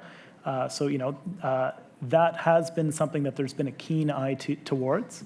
And this is, I heard it kind of mentioned earlier here at Council, this is the second, there was a brief pilot that was done during the Pan Am Games. There were also no noise complaints coming out of that. So this is kind of the second data point where there haven't been noise complaints as a result of off-peak delivery. It is certainly something that our retailers are focused on being good neighbors. I might say that maybe this is part of your study as well, that you don't get this kind of thing. But I will say that I certainly do, and I would imagine a lot of other councillors do get the noise complaints of things like this from time to time. We're the first point of contact, to be very blunt about it. So I think one size doesn't fit all. Maybe in some places it does fit, but in other places I don't think it's worth changing. Okay, thank you. That exhausts my list. Sebastian, thank you very much for your presentation. Receipt's been moved by Councillor Vincente and Mayor Thompson. All those in favor? That is carried. And now I have Ian Klesmer, Director, Strategy and Grants, the Atmospheric Fund, regarding the importance of one of the Smart Freight Center projects, again, off-peak delivery. Ian, welcome. Thank you, Mr. Chair, and thank you, members of council, for having me here today. Good afternoon, everyone. I won't take up very much time because a lot of the points have already been discussed by the previous two speakers. But what I'd like to do is just take a few minutes to introduce myself, introduce my organization, and I've been asked to explain a bit why my organization, the Atmospheric Fund, has been involved in the off-peak delivery pilot. So my name is Ian Klesmer. I'm the Director of Strategy and Grants with the Atmospheric Fund, or TAF for short. And for those of you who haven't heard of TAF before, we're a regional climate agency that invests in low-carbon solutions throughout the Greater Toronto and Hamilton area. And we help them scale up these solutions for broad implementation. We work with the private sector, the public sector, and the not-for-profit sector to advance the most promising opportunities to reduce carbon emissions by investing, providing grants, influencing policies, and running our own programs. We were initiated in 1991 by the City of Toronto through a $23 million endowment to advance this mission. In 2016, we received a second endowment of $17 million from the province of Ontario, and with that, an expansion of our geographic mandate from Toronto to the GTHA. Earlier this year, we received a third endowment from the Government of Canada of $40 million to deepen our impact across the region. We do not draw any funds from the city, provincial, or federal tax bases. In terms of TAF's involvement in the off-peak delivery, Peel Region was actually one of the first grantees that TAF funded outside of Toronto. And I understand from the team here that TAF itself was the first investor in the off-peak delivery pilot. And we were so compelled by this opportunity for three main reasons. First of all, the greenhouse gas impact. It's been estimated, and it's been discussed before, that freight emissions account for about 1/3 of all transportation emissions, and that proportion is only expected to rise in the coming years. So it's clear that we can't reach our collective climate targets if we don't address this important segment of emissions. And when we look for investment opportunities at TAF, we know that any individual pilot is not going to meet our very rigorous greenhouse gas standards. What we look for is pilots or projects which, if successful, can be replicated and scaled up across the entire region over a 20-year period. And we actually have quantification experts on staff to assess every project before we grant funding. The off-peak delivery project proved very successful in this regard. It definitely justified investment based on the potential impact and the scale-up potential, both because the reduction in emissions come from reduced truck time on the roads, but also for the overall benefits it has for congestion reduction across the system. The second reason we invested in this project is because of the multiple benefits that it yields. Now, believe it or not everyone wakes up in the morning thinking about how they can reduce emissions, but they do think about how they might save costs, which this pilot does, and the health of themselves and their family. And we believe, particularly in the context of goods delivery, that there are some real health benefits to reducing emissions, both greenhouse gas emissions and local air pollutants. It's really a win-win scenario. And because of that, it makes it more likely to succeed on a sustainable scale and on a longer-term scale and beyond Peel Region. Third, the team itself really instilled confidence. Now, I personally had been involved in goods movement working groups, both at the City of Toronto and through Metrolinx. And in both fora, the staff at Peel Region were held up repeatedly as the most advanced in their thinking and practice in the good movements area. Not just as a regional leader, but as a national leader. And it's this type of leadership and proven track record that TAF looks for in making investments. So that concludes my formal comments. I'm happy to take any questions, either about TAF's involvement in this project specifically, or to explore how TAF can help to advance further ambitious climate action within the region of Peel. Thank you. Thank you. Are there any questions at this time? Ian, I think it's been so well dealt with, as you've said. We're grateful for your participation as well, and we appreciate your being here. Thank you. Great. Thanks, everyone. With that, I've got a movement of a motion. Councillor Vincenti isn't in his seat, though, so I'm going to say it's Councillor Starr and Councillor Thompson that the Region of Peel extend the funding of $240,000 per year for the next 4 years, 2020-2023, to the Smart Freight Centre, and further that a copy of the report of the Acting Commissioner of Public Works titled Peel Goods Movement Status and Smart Freight Centre Update be circulated to members of the Peel Goods Movement Task Force. Councillor Sato, we've made your note on direction that we have about seeking other funding. And just to be clear, we've also dealt with, in bringing forward 13.1, we will have dealt with for 14.5, 14.6, 14.7, and all of the delegations 7.1 to 7.3. But I need a recorded vote on this. Councillor Vicente's back in his chair, so he will have moved it. Mayor Thompson is second. Do I have any speakers to the motion? If not, recorded vote, please, on 13.1.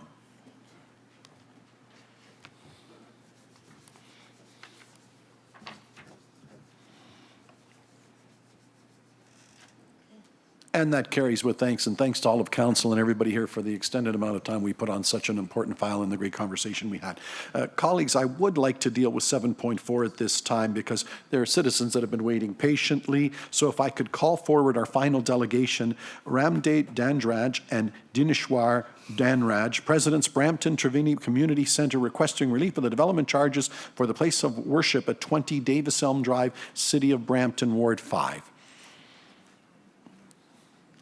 Welcome and thank you for your patience. And please proceed. Good morning. Thank you for having us. My name is Dinesh Vardanraj, and I am the CEO of the Brampton Trevini Community Center. With me is my president and a few members of our board as well. We are here today to ask for relief and some leniency for our development charges from the region of Peel. We want to be as brief and concise as possible. We know how valuable your time is, and we thank you for hosting us. We're building a structure at 20 Davis Elm Drive, Brampton. It's close to Chinguacousy and Queen, and we are a charity. We're a registered charity, and we're building a community center, of which a religious center will be a part of it. But we have many other initiatives, many other programs. There will be a hall for classes and counseling and community work, basically. And our primary source of income is public donations. We depend on that. So as you can imagine, our budget is limited, and I would even go to say meager. We were not aware at the beginning of our project how high the development charges would be from the region of Peel. And when we received the number, it's about 300% more than what we expected. Because we depend on public donations, this high amount of development charges is pushing our construction schedule back maybe 9 months to 1 year. We were hoping to begin construction next year, and now we might have to wait for 2021 spring. So we would like to humbly request this council of the region of Peel for some sort of relief. For example, the flat cost that you've been calculating is at a rate of $227.82 per square meter. It's quite a high number because we are building a big structure. We don't know how this number is created, how it's broken down. Perhaps based on the type of organization that we are, we're not commercial, we're a charity, maybe this rate could be reduced. That would definitely provide some relief for us. We are in a community location, and it's the same community that we're asking for funds. So if this 227.82, if this can be reduced, that would be a great way for us to bring down the cost. Because like I said, we are a charity, a registered charity, and we will be looking to serve the community as soon as possible, all races, all ages, all religions, and we want to begin construction in the spring of 2020 next year. Another way we can try to reduce our cost is we have a meeting hall. And if the meeting hall, which is around 675 square meters, if we can be granted an exemption, for this meeting hall, then that can be another way to bring our costs down. We have a prayer hall and we have a meeting hall. And the people that will be in the prayer hall, they will be moving to the meeting hall. My point is both of these halls will not be filled at the same time. The same group of people will be occupying the halls, only one hall at a time. So perhaps this can be basis for an exemption for the meeting hall. These are two ways that I would like you to take a look at. Maybe we can have a reduction in our development charges because, like I said, it's 300% more than what we budgeted for.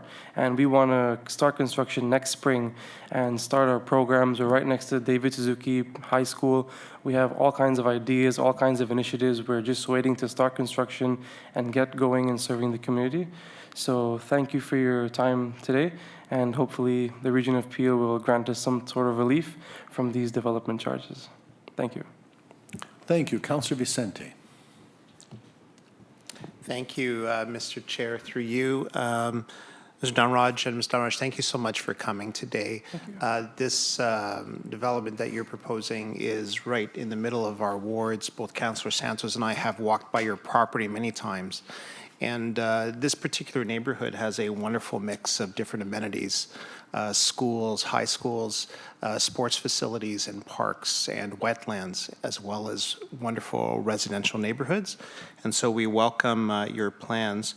Both Councillor Santos and I are happy to move the receipt of your delegation here today and to request staff look into the requests put forward by the Brampton Triveni Community Center to see what it is that we can do. At the City of Brampton, we don't impose any development charge on this type of project, but here at the Region Appeal, we do have a requirement to send the request through to staff. Thank you very much, and a very appropriate motion. Mayor Brown. Thank you, Chair Unica. So I know we had these issues invariably come up. I remember when the Coptic Church came to visit, part of the request was because there was a delay with heritage property given to the owners of the land from the region, that caused the delay. And so there was a discussion that the region shared in some of the responsibility for the delay.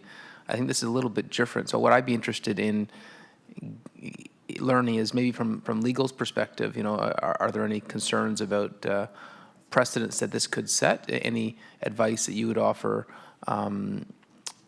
regional council on a general level?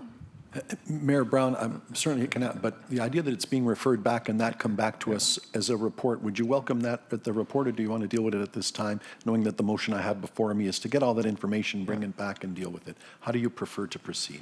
Well, there's some general input that may be helpful for the this group here asking to know what the general context is.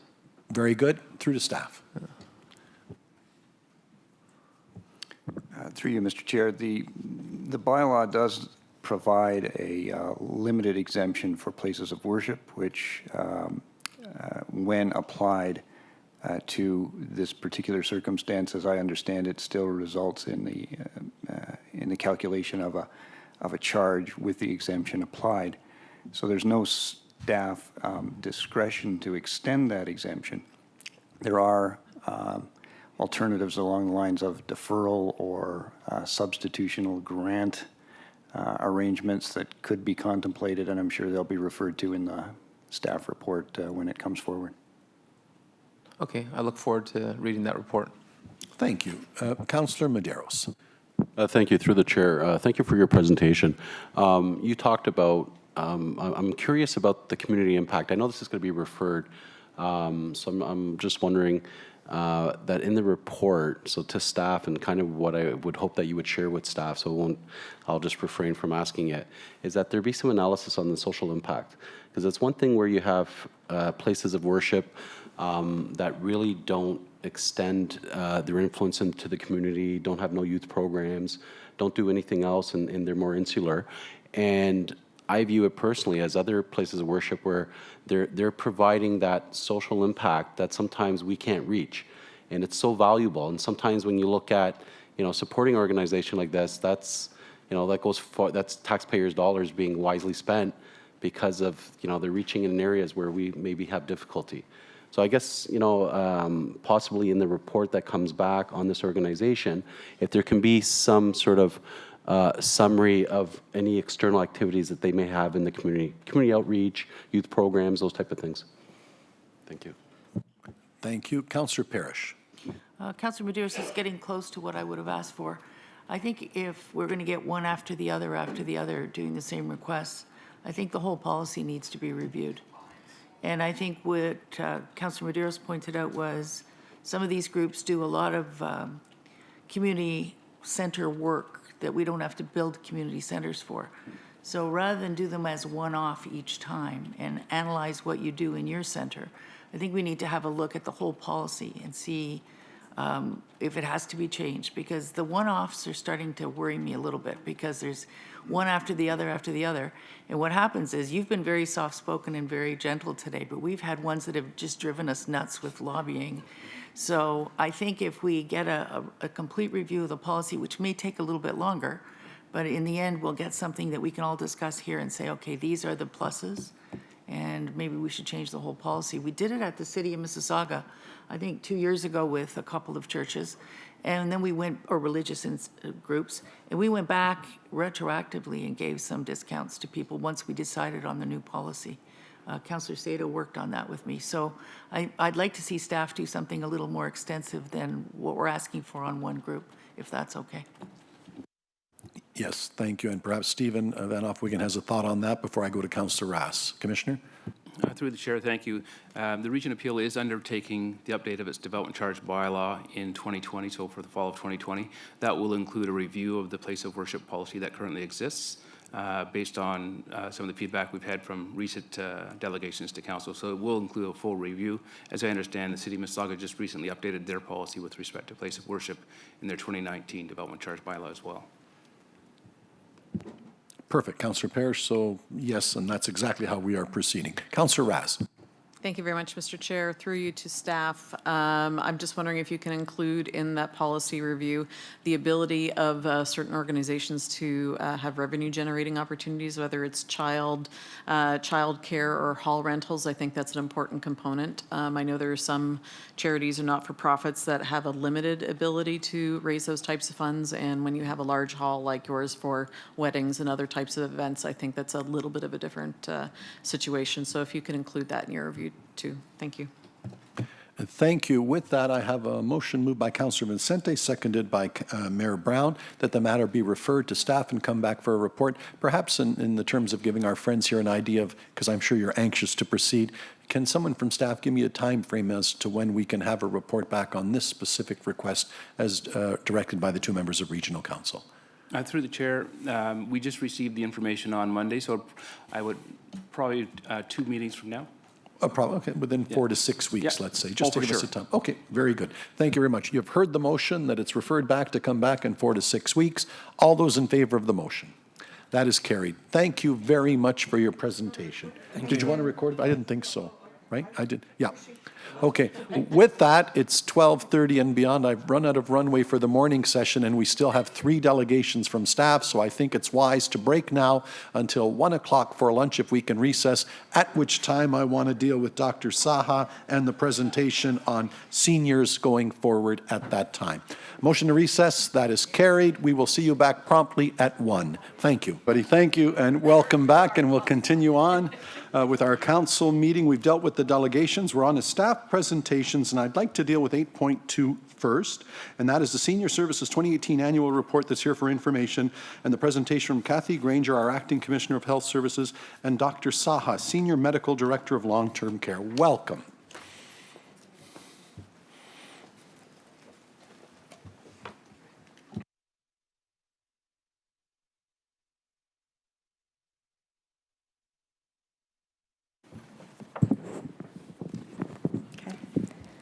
So good afternoon, Chair and members of Council. Thank you for having us here today. I'm here today with Dr. Sudip Saha, who's our Senior Medical Director for Long-Term Care, and he's also the Medical Director and Division Chief for Seniors at William Osler Health Services. So we're happy to be here today to share how we're delivering on our senior services mandate of improving quality of life for both seniors in the community and those in our long-term care centers, and how we're performing in accordance with provincial standards and regulations governing our sector. It's been a positive and innovative year, innovating our models of care to better meet the needs of those in our long-term care homes, including specialized clinical care and enhancing our emotional care models. We're going to start off today with Dr. Saha giving us an overview of Peel Seniors. Chair Ainika, members of Council, thank you very much for giving us an opportunity to come and speak to you today. For the first time in our recorded history, there are more Canadians over the age of 65 than children under the age of 15. This demographic shift is projected to continue for the next half-century. Peel's population is aging. This will only be manageable over time with incremental funding increases and a concrete commitment to appropriate forward planning. The aging of the population, the increase in the oldest age cohorts, and the rising incidence of dementia require sound healthcare planning to address the changing needs of our healthcare system. Presently, demand for long-term care home placement beds in one of the Region of Peel's homes is approximately 1,200 days. To To offset the growing demand for long-term care beds, the region is providing community-based services such as supports for daily living, adult day programs, and resources for informal caregivers so that high-needs individuals can live safely within the community.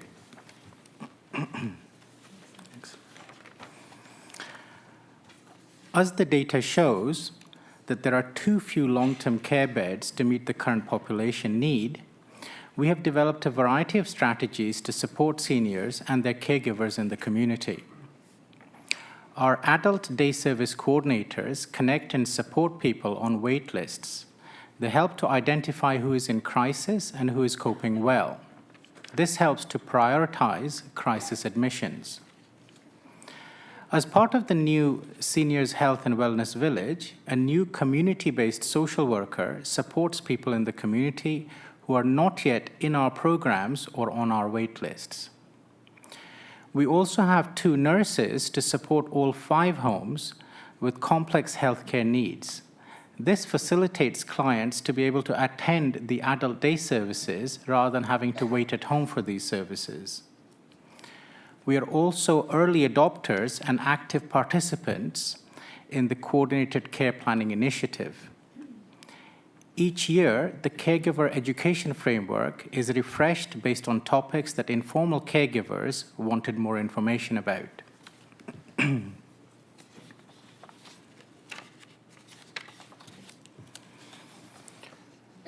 Today, our residents are more medically complex and frail. They have many medical comorbidities and require specialized nursing care and medication management. On a backdrop of infinite expectations and finite and shrinking resources, it gives me great pride to say that 97% of the people who attend our adult day services feel that they achieved and maintained or improved their well-being subsequent to attending the adult day services. Nearly 80% of people who are in our long-term care centers would recommend their centers to other people. 4 out of the 5 people who are in our long-term care centers are extensively or totally dependent on staff. The majority of residents in adult day services and long-term care homes have a diagnosis of dementia. The number of residents with dementia has been increasing at a steady rate of approximately 1% a year in recent years. To improve transparency, the ministry posts performance level ratings for all long-term care homes. Based on performance in 2018, all 5 of Peel's long-term care facilities have received the highest performance level that a home can receive. Based upon the quality indicators that are in front of you, we have favorable scores on all 6 indicators related to quality of care. I would like to reiterate, based upon previous presentations that we've made here, that there have been concerns expressed in the past related to antipsychotic prescribing, which is now within acceptable levels.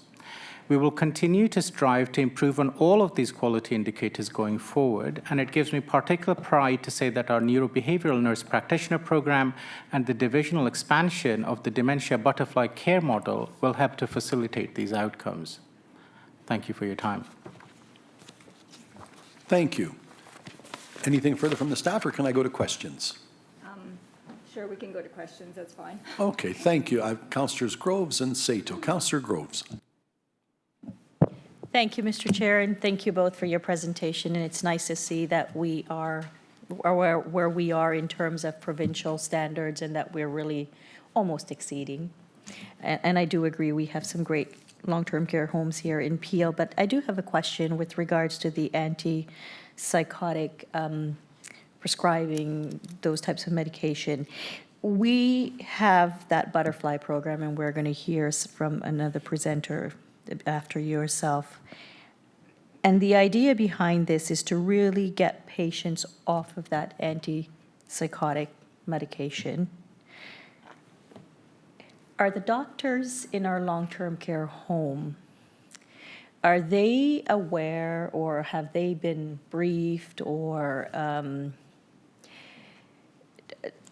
that whole concept that the reason behind the butterfly program is to get these patients that are that are dependent on this medication to get them off? Are they fully aware? I think that the level of awareness in general in this regard is quite high. I'd like to kind of segue the question into two parts. I think that what the butterfly model of care does is to optimize the care protocol to be the best that it can be. The medication management is at an individual level. So based upon the level of progression of dementia, based upon the particular subset of symptoms that the individual is displaying, some individuals would require a validated prescription of antipsychotics, because if they have a psychosis cluster that's positive, then they will require antipsychotics, because that's what antipsychotics do.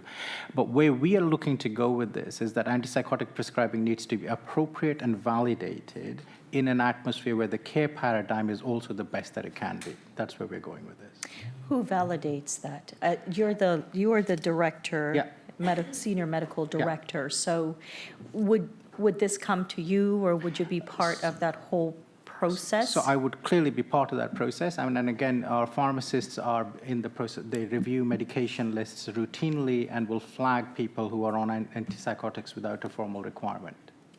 And that work's continued. Okay. And you have to also understand that as the patient flow continues, some patients come into the home with a medication list that we may not agree with, but we have to then revise that and change that, and that takes time. Okay, thank you very much. Thank you. Councillor Sato. Thank you, Mr. Chairman. Thank you for your presentation. I wonder if we could get a little bit more information on because I'm reading through the report, and I know in the report it says we'll be proceeding with the strategy, but there wasn't really a reminder to us of what that included. In relation to the adult day services, which your report clearly shows that we had 398 people waiting for a spot, and the number, I guess we have 500 participating. 97% say that it was really good. 93% said that it allowed them to remain at home, which is very positive. But we're only offering them in, I think it's 5 locations, correct? And that doesn't serve all of the region of Peel. Are there plans, and I just don't remember, looking back to our long-term plan.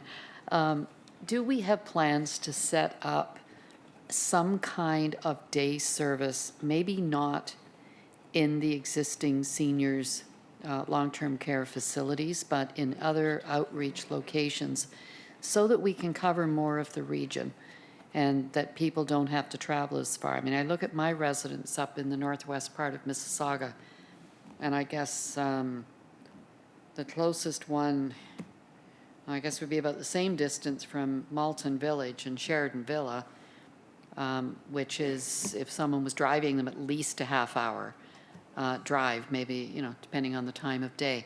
And I'm sure, looking at the Brampton map as well, that where our seniors are now living isn't necessarily where we have those day services. So what are we doing to improve that side of it? Because I think that is an important part of our programming, that we do as much to support seniors remaining in their homes as possible, because we just can't accommodate them in the long-term care facilities. So could you maybe just expand on what our planning is for that? Are we looking at, even smaller centers, but more of them around the region? Yeah. Thank you for the question. Through you, Mr. Chair. Yes, we've just, through our Senior Services Division, we're certainly doing that outreach. And it's going to be much easier through our work through the Ontario Health teams, because we have all the partners at the table. And we've just brought on an extra social worker, and is going to be working with some of our community agencies to look at where the need is, to be able to make that a priority for sure, because we understand that's a priority. And she's also helping manage the wait list and determine who needs a priority placement. So we are aware that that is a need. There's just been an announcement from the provincial government that they're putting some more money into home and community care. So we look at all those opportunities as well to try and maximize them, to see how they can support our centers as well, because we know we get calls, and we appreciate that you guys get calls as well. So we are trying to make that a priority for us. Have we identified, I know, you know, I appreciate you're looking at it where it's needed, but have we identified potential locations around the region? I mean, these aren't new numbers. You know, they've been going up for years, and I think we've known the success of the day services. And I know I've heard from caregivers, family caregivers, who really, they use that service, and it helps them as well as it helps their senior family member, so that they can remain at home. But have you looked at where we could potentially locate within communities that are not now served? We're just in the early stages of those. We're starting to look at our rates of dementia and also the waiting list and where there's actually locations that we can use. So we're in early days of that, but we're starting to get more clear into what the data is showing us. So hopefully we'll be able to identify that more closely over the next year. I don't know if you have any other feedback, but. I mean, I would agree that there is a requirement for much more adult day services being available. And as Kathy has suggested, that the opportunity at this point in time is that with the restructuring of the Ontario Health teams, certainly my push in these discussions is to raise awareness about the fact that a community infrastructure is lacking and needs to be developed. Yeah. Maybe we could put this on the agenda for our Integrated Health Services Committee. I can't remember when our next meeting is, but certainly happy to have a further discussion about that. Because we have all of our stakeholder providers are around the table at that time, and I know Trillium had applied for to operate that. I can't remember what they called it now. The system. Oh yeah, the Ontario Health teams. No, not the LHINs. It's the new home and community care. Yes. And they're at the table, so it might be helpful to hear what they're doing with that as well and what suggestions they may have. Yes, and we're actively working with them as well. So yes, great suggestion. Thank you. Okay, so I would ask then that it be included on the agenda for our next meeting. Okay, thank you. Thank you. Thank you, and I'll just say, in thanking you for your presentation, you've heard me say it before, but I think it needs emphasis whenever we deal with the file. Our aging population is the biggest challenge, dare I say, crisis that we have facing us. The data said, as of a couple of years ago, if you were born in the last couple of years, the good news is there's a great chance you'll get to 100 years old. The bad news is most of you will outlive your bodies, your minds, or your money.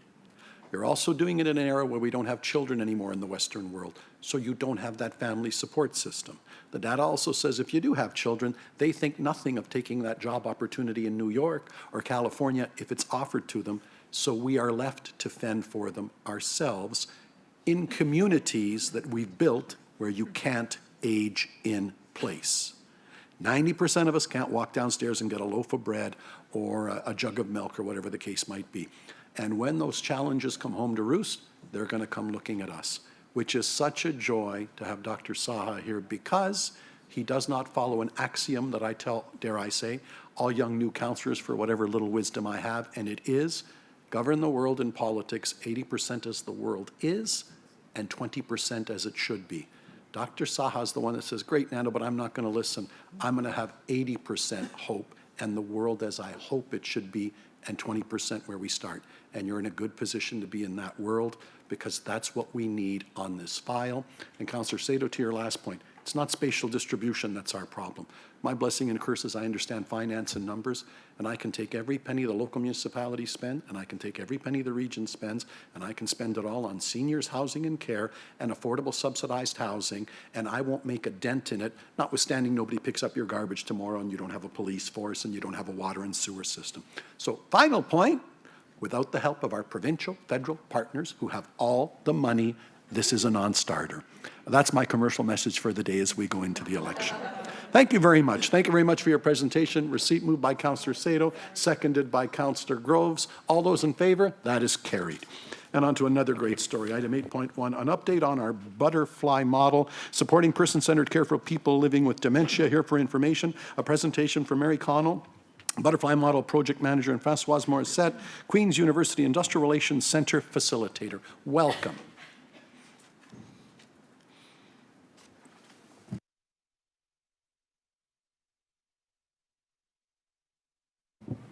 So good afternoon. Thank you very much for having us here today to talk about this model that we are very proud of. So as the chair mentioned, Francois and I are here today to talk about both an update of the model, but Francois is actually going to speak about something called the Compassion Revolution that Queen's University has associated with the region's implementation of this model, something else we're very proud of.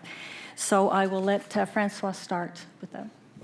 Well, first of all, congratulations on your approval of the Butterfly Project, and I've been privileged to visit the facility, was most impressed. So let's start with the context first, the Compassion Revolution itself. It's a very fast-growing movement in the world. Basically, it's about dealing with vulnerable populations in a very different way, whether they'd be injured workers, people suffering from PTSD, or people living with dementia. So basically, Maclean's magazine, as you can see on the picture, ran a major article on this in July and featured on the cover the figurehead of the Compassion Revolution worldwide, the Prime Minister of New Zealand, Jacinda Ardern, hugging a victim of the Christchurch mosque murders that we've all seen in the news. So basically, the Compassion Revolution is now viewed as, and this is a quote from Maclean's here, the last gap remedy for systems on the brink. And your introduction that to what we were going to present fits just that, you know, politics, healthcare, civil society. So the Compassion Revolution is driven by three things. The first one is stewardship. So stewardship is the foundation of the public sector and the community sector, and it means acting for the greater good of those under our care, choosing service over self-interest. And this is particularly true when we're dealing with vulnerable populations. So we're seeing right now abrupt 180-degree shifts in how, for example, all the workers' compensation boards in Canada are radically changing their approaches to injured workers for the better. And so that the stewardship is like the foundation of the house. The second level is systems thinking and action. And by the way, I was most impressed with the conversation this morning about the transportation, because I could see systems thinking and action in reality. So basically, it's about focusing on the whole system to enhance synergy, connectivity, performance, and sustainability. So how can we, for example, reduce wait times in emergencies? How can we, for example, accelerate access to services? This requires large systems thinking and involving all the partners that need to be involved in the conversation. So somebody mentioned this morning the truckers union need to have a voice in this conversation. This is what we're talking about here. The right people at the right table connecting the dots to make the system better. And the third one is probably the biggest shift, which is the service delivery models are based primarily on emotional intelligence and spiritual intelligence, i.e. Doing the right thing for these people. So when you're dealing with vulnerable or at-risk population, caring must come first. And there's a quote here, people don't care how much you know until they know how much you care. So if you're dealing with a person, for example, who is suffering from PTSD, they have to feel that you care. It doesn't matter if everything else is efficient and effective. If they don't feel the caring, they won't heal. So the radical transformation, for example, that the WCBs are doing are based on this. And it's, you know, proving like great results. The final thing I'm going to say before turning it over to Mary is that it also has a positive effect on finances. So I wrote a major case study a few years ago on how Alberta has eradicated homelessness, and Mary will make it available to you if you want to read it. They started in 2009, and it was a 10-year project. Right now, they're at the point where they have an 84% success rate of taking people off the streets and keeping them off the streets. They're shutting down shelters. Their budget is improving because keeping a person homeless on the street costs about $100,000 a year to the governments in indirect costs, such as interaction with the police and so on. You take them off the streets and you keep them off the streets, it's cheaper, people are happier, and they rehabilitate faster. So there's all kinds of examples like that, but that homeless story in Alberta, they've got all the numbers to prove it, and it's working fantastically.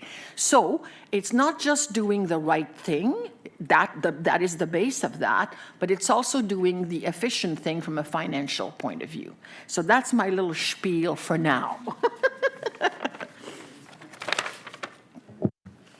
So I just want to mention in the presentation, you'll notice that we're using particular images, and we do that very intentionally. We want to show the people with dementia are just normal people doing regular things. And we do this through the constant use of these type of positive images in an attempt to reduce discrimination and stigmatization associated with the disease. So within the region now, we're going to constantly try to use this type of imagery. These images also highlight the role our staff has in the success of this model. We are grateful for the incredible work they do each and every day in our homes. So we are continuing with the implementation of the butterfly model in our 5 homes. We plan to have that implementation completed by the end of 2020. The implementation is going very well. There's 2 homes right now that are about 9 months into that implementation. And even though they don't have full implementation, we are already seeing very positive outcomes for those people living in the home. And we are confident that we will continue to see those positive outcomes that we've been experiencing all along at Malton Village. So we've been able to sustain that as well. So with respect to those outcomes, we continue to see reductions in boredom. Dr. Saha mentioned the use of antipsychotic meds, so the provincial average in that chart that he showed was around 41%. In a butterfly home, they're between 10 and 12% the use of antipsychotic medications. Our responsive behaviors is almost at nil, same with worsening depression, unintended weight loss, and something that is most noticeable for people when they visit a home is the level of distress that you can sometimes see in people who shout out or walk constantly. We have a complete reduction, almost an elimination of those particular acts within the home, which shows that people are no longer in a state of distress. Reduction in pain, which we see through the reduction of pain medication use, and we consistently have a reduction in staff sick time by 75% in the butterfly homes. We're also seeing an increase in engagement and activity, so people are happier and busy doing activities that are meaningful for them. We actually have a return of functional abilities to people, especially in the later stages of dementia, which is very uncommon in long-term care, where they're actually communicating verbally and they hadn't before, or feeding themselves. So participating in their own care, which gives them some control over their own lives and has a return to dignity for them. We also notice in our day-to-day interaction with staff that they have increased levels of staff satisfaction, and we will continue to work with researchers to find ways to measure that in a more meaningful way. As a recognition of our progress in this way, we've been invited by the federal government as part of their overall dementia strategy to apply to become a national dementia knowledge hub for Canada. So if we are selected, this would improve our ability to both identify these outcomes more precisely for well-being, but it would also establish the Region of Peel as a leader of dementia care within Canada. Currently, we are within the province of Ontario, but that would take us nationally.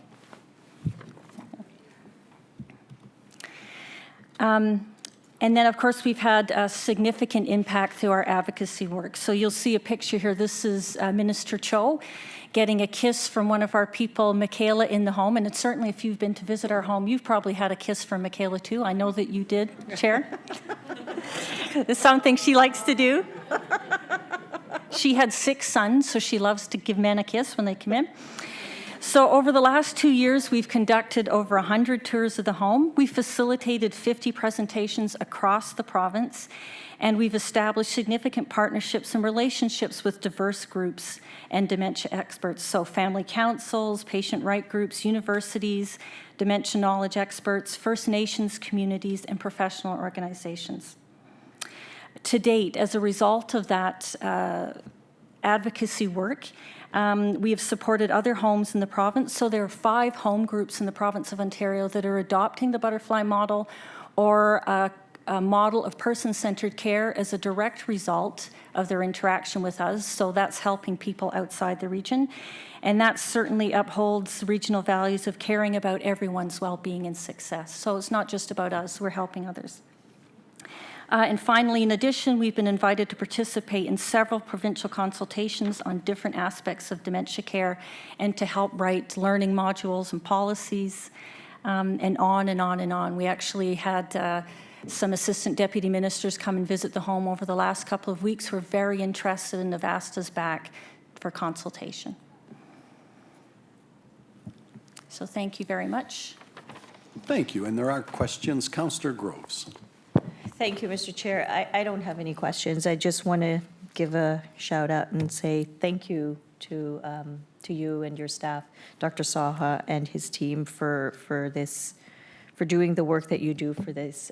Dr. Saha's presentation was quite scary. I think I saw 84% of the numbers that he showed, 84% suffered from cognitive, including dementia. That's very scary. And I think the other thing that I saw that scared me was 2 out of 3. And I heard earlier in another presentation that people are experiencing dementia much earlier. So you no longer have to be 70 or 80. No. You're in your 50s and 60s. Very scary stats. So I think this is great. I certainly want to applaud our council for taking the lead on implementing this butterfly program into our homes. And certainly Peel is leading the way on in dementia care. And so I do have one question. The province of Ontario. So I think this is a great program. And I know my mom is in a long-term care home in Orangeville, and she was in another place in recovery in Kipling Acres. And everywhere I go, I keep talking about this butterfly program and hoping that all these other long-term care homes are gonna get on board with this program because it's such a great program. I saw what Dr. David Sheard presented to us last year, the improvement. So where's the province on this? So as I mentioned, we had a couple of assistant deputy ministers come to the home, and they were overwhelmed. They actually said, one of them said, I've never seen anything like this in my life. So they're inviting us to come and do some consultation. But with respect to the ministry, they've worked with us from the very beginning and been very supportive. And I do feel very positive about where it's going. Okay, and I'm glad they're very supportive, but I really would like to see them adapting to this program and implementing this program and making it right across the province of Ontario, because in the end, it's easier on the caregivers, it's easier on our healthcare system, because I think we are going to save money in the long run in our healthcare system if we take this preventative measure, because I see the butterfly program as that. But anyway, thank you so much again. And again, I think Peel Region is like the best when it comes to addressing dementia care. So thank you. Thank you. Thank you. Councillor Raz. Thank you very much, Mr. Chair, and thank you both for the presentation today. I just wanted to say thank you very much, and to thank all the staff involved and all the families who have come along for the ride. But I guess my one message is, please continue to tell the story as much as you can, because the more that this type of program can disseminate out into other types of communities, the better off we are. I do have one question for Ms. Morissette. You mentioned about the Alberta homeless model. Are we looking at that, and maybe this is more of a question to Janice, how we can incorporate some of the Alberta model into, I want to make sure that that information goes to address our Peel homeless activities. Thank you. Through the chair, I'm not sure I am familiar with specifically what you're referring to, but we have done an environmental scan. We are looking at best practices. We are moving to a housing first model, and one of the strategies under our Peel Housing and Homelessness Plan is to change the way in which we provide services to divert people from homeless shelters, as opposed to dealing with homeless individuals, putting them into shelters, and to right-size the service. So we will be bringing a report to council in the next couple of months, I think, on our new service delivery model that we're proposing. But I'm happy to see what you're referring to, because maybe there are some other tweaks we need to do as well. Okay. Well, what you've already mentioned about housing first, that was the approach that they ended up adopting. And then the other thing that they did was to provide support so people can maintain tenancy and eventually go from totally assisted to partially assisted to non-assisted housing. And so this is the things like coaching and getting into new careers and stuff like that. So they have an 84% success rate. The people end up being totally unsupported housing and don't go back on the street. The one that are not capable of doing that are the mentally ill. The other types of people who fall into homelessness, which are the quote unquote fallen on hard time, the woman who flees family violence, the person who was already poor and loses their job, and the addicted, rehabilitate. It's absolutely fantastic. So I have an article that Mary can send you, and I can also give you the link of the case. The case is about 40 pages long, but it's one of the tremendous successes in Canada. And one of the things they did from a financial point of view is they make homelessness provincial, not municipal issue. So the funding is consistent and it's aligned throughout the province. Yes, yes. And they had sustained funding even though they changed prime ministers and so on. It never stopped. And that's why they've been successful. Interesting. And I wonder if, Mary, can you flip it to the rest of council? Because I'm sure we'd be interested in reading it as well. So thank you very much for coming today. Keep up the good work. Thank you. Councillor Starr.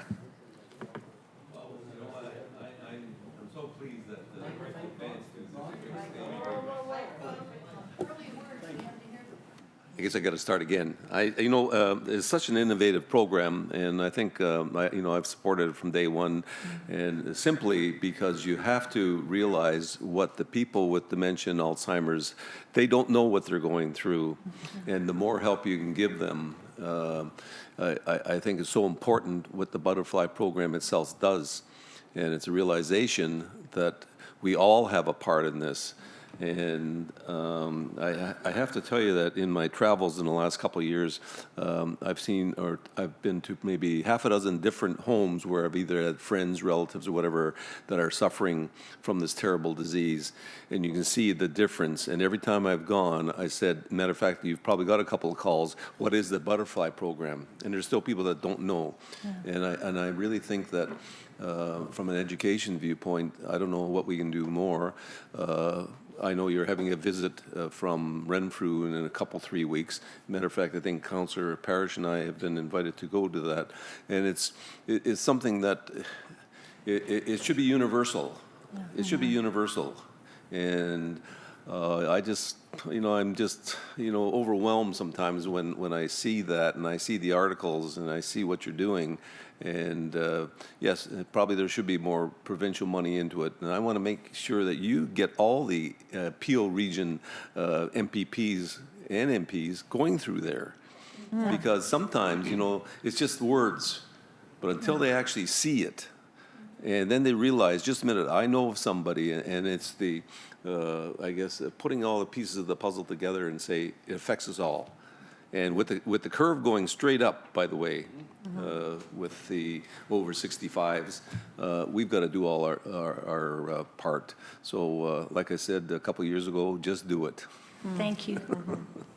Mayor Crombie. Okay, just briefly, because everything's been said, but of course I had a chance to tour the facility as well and sing your praises everywhere I can, including to the private delivery providers. And they are very interested in your programs as well, and I'm sure you're hearing from them too. And I will just say that the strongest praise I can provide is that I wouldn't hesitate to send one of my parents, my mother or father, to your facility in the program, because I have that much trust and faith in you and the integrity of what you're doing. So thank you. Thank you. Well said, Mayor Crombie. I would add, you all know I'm very proud of the region of Peel. I'm a proud peacock on behalf of the region of Peel. But what gets my plumage going more than any other is the Butterfly program. And you showed the picture of the minister and his attendants. He reminded us of it when we were at AMO and met with him in Ottawa a couple of weeks ago, and just regaled us on the success of this initiative. So it's quite something. Françoise, bienvenue. Merci beaucoup. Vous êtes très gentille. J'ai une demande pour vous. My pleasure. When I remember till the very end taking my mother for chemotherapy until she passed, I remember the challenges that dealt with that. You may have a unique perspective on this in that it was about 6 months ago, a study came out of London, England that said, in retrospect, instead of all those days that I took her to the hospital, I'd have been better off passing the hospital, going to my Huron Park, and having her play bingo, which the Italians call tombola, instead, and here's my very specific question, and anecdotally, everybody always says, oh, you got to get out, you get reason to get dressed, go out. What they're saying now is, and I'm asking, scientifically and clinically, they're saying you may be better off to take her to go play bingo than that one extra bout of radiation, because the way you care for people and treat them and socialization has many scientifically proven or more benefits. I'm guessing you're aware of the study, but your thoughts on that, to the point, by the way, where the British government now has a Minister of Socialization. And a Minister of Socialization. And a Minister of Loneliness. Their loneliness initiative is to die for, and it's for the overall population, but particularly for the seniors who sometimes have lost their spouse. Some of their friends are gone, their children don't live in the same city, they work in another country. And so these types of strategies, and I would include things like dog therapy into this, anything you can do to make them feel like a person instead of a number, is going to change dramatically their quality of life when they're in desperate situations, I would say.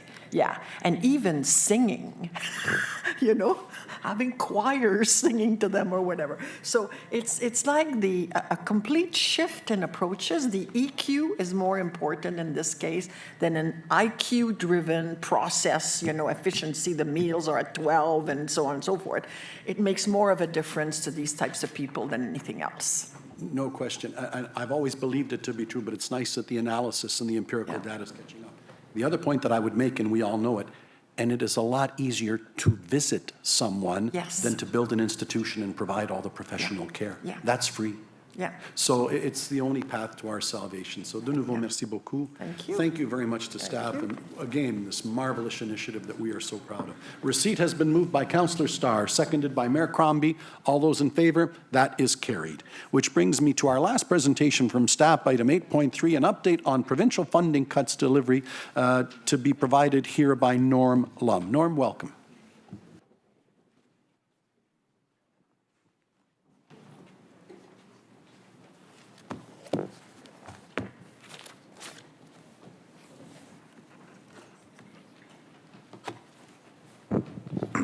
Thank you, Chair. Good afternoon, everyone. I apologize if I sound a little croaky. I'm trying to fight a cold, as it sounds like some of you are also.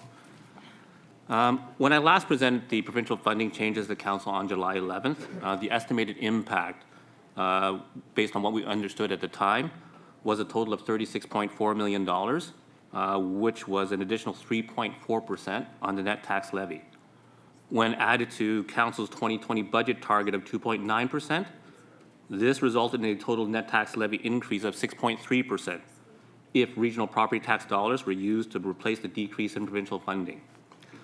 Since July, there have been a number of funding announcements.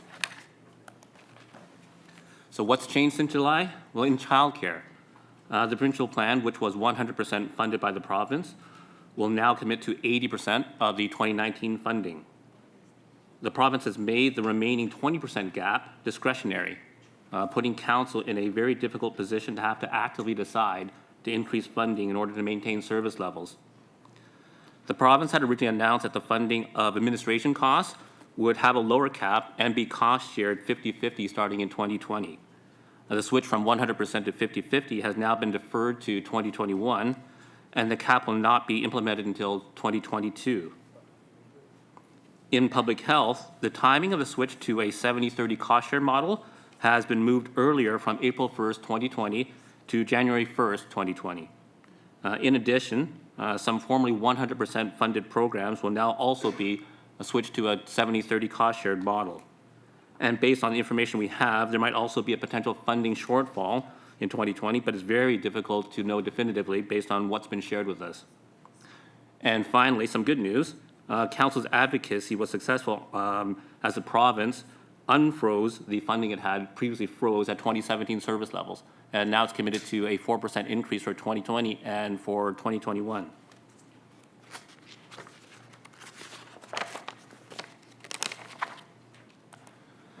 So what does the revised funding impact look like for 2020? In total, there's a $27.6 million funding impact for 2020, $25.2 million in envelope reduction, and cost share shift of $2.4 million. And when added to Council's 2020 budget target of 2.9%, this results in a net tax levy increase of 5.5%. So as I'd mentioned earlier, there were a number of costs that were deferred into future years. So when taken into consideration with the eventual shift to a 60-40 cost share model for public health, the total impact by year 2022 will be an additional net tax levy pressure of $11.4 million, or the equivalent of a tax increase of 1.1%. So in summary, the provincial funding changes will total $39 million, or a net tax levy pressure of 3.7% by 2022. I mean, I do want to add that these figures are based on what we currently understand today, and it's been very challenging trying to assess and interpret what they've announced because there's very little details. And we probably won't know what the ultimate impact will be until we receive the funding letters, which are typically come out in fall or late fall. At the next council meeting on September 26th, council will receive reports from the various programs that were impacted by the envelope reductions from the province. And these reports will highlight the impacts and risks to service levels and provide options and strategies to address them. Thank you. That concludes my brief update on provincial funding, and I'd be happy to answer any questions you may have. Thank you. And there are Councillor Raz. Thank you very much, Norm. Nice seeing you after a long summer. Not a long summer. It was still nice seeing you. Just let me clarify that.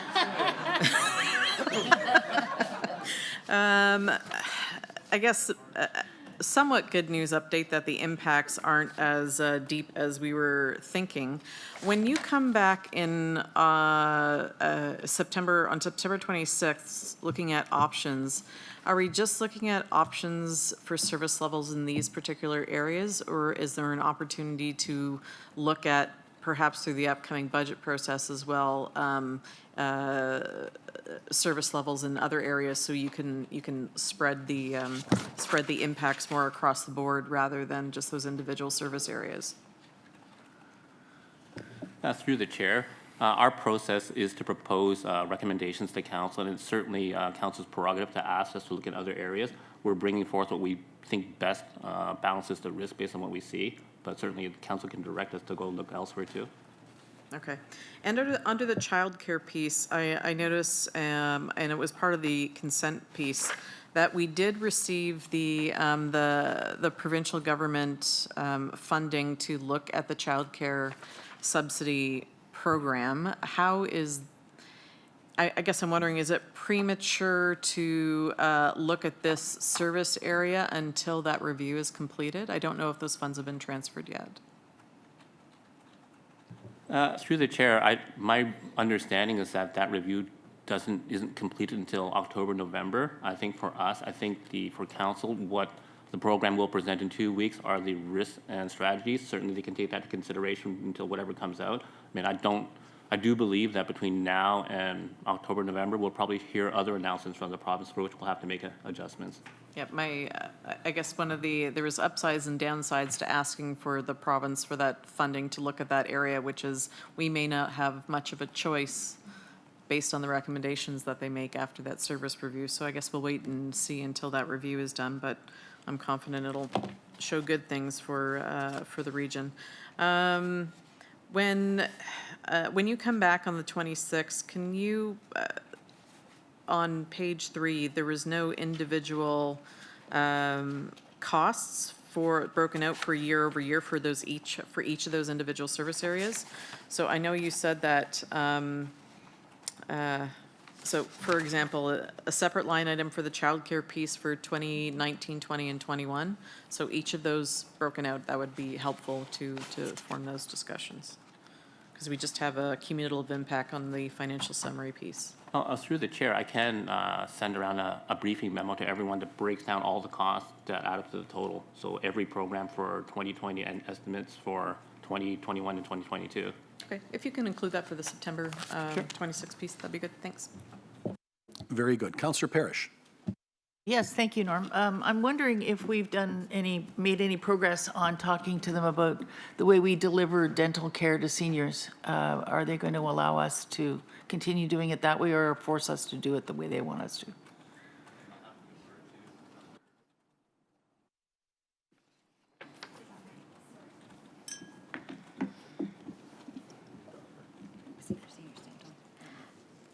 So we'll be bringing a council report to update on the seniors dental transition, and we're still continuing to advocate for fee-for-service providers to be able to provide service. Okay, thank you, because that actually is a bonus. Have you worked that into these numbers? Not yet. Yeah, because we go from 1.7 to 3.9 million? Through the chair, we currently have included in the budget from 2019 $1.7 million, and the province had committed to providing $3.9 million for the new program. So we save our 1.7 and we get topped up. Perfect. Thank you. And if we have to go to their model, it's going to cost us a fortune because they work on clinics. So we're better to stay with what we're doing, and I hope we can advocate strongly for that. Get the rest of the province to go the same way. Very good. And Councillor Parrish, again, thanking you for that initiative that all started with you. Carolyn, you should know at budget discussions earlier this week, the very issue came up, and we were going to follow up with you because I'll express it this, we want to be careful in how we roll it out, that one entity doesn't say, oh, you're doing it? Well, we'll suck it from what we otherwise were going to. We want to manage it so that we get the best. So your thoughts are well taken, and staff are already aware of that, so we're going to manage that accordingly so that we carry on and get the best bang for our buck. Thank you very much. With that deals with that item. It has been moved for receipt by Councillors Raz and Parrish. All those in favour? That is carried. Thank you very much, Norm.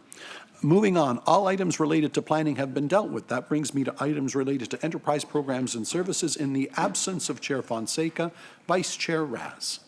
Thank you very much, Mr. Chair.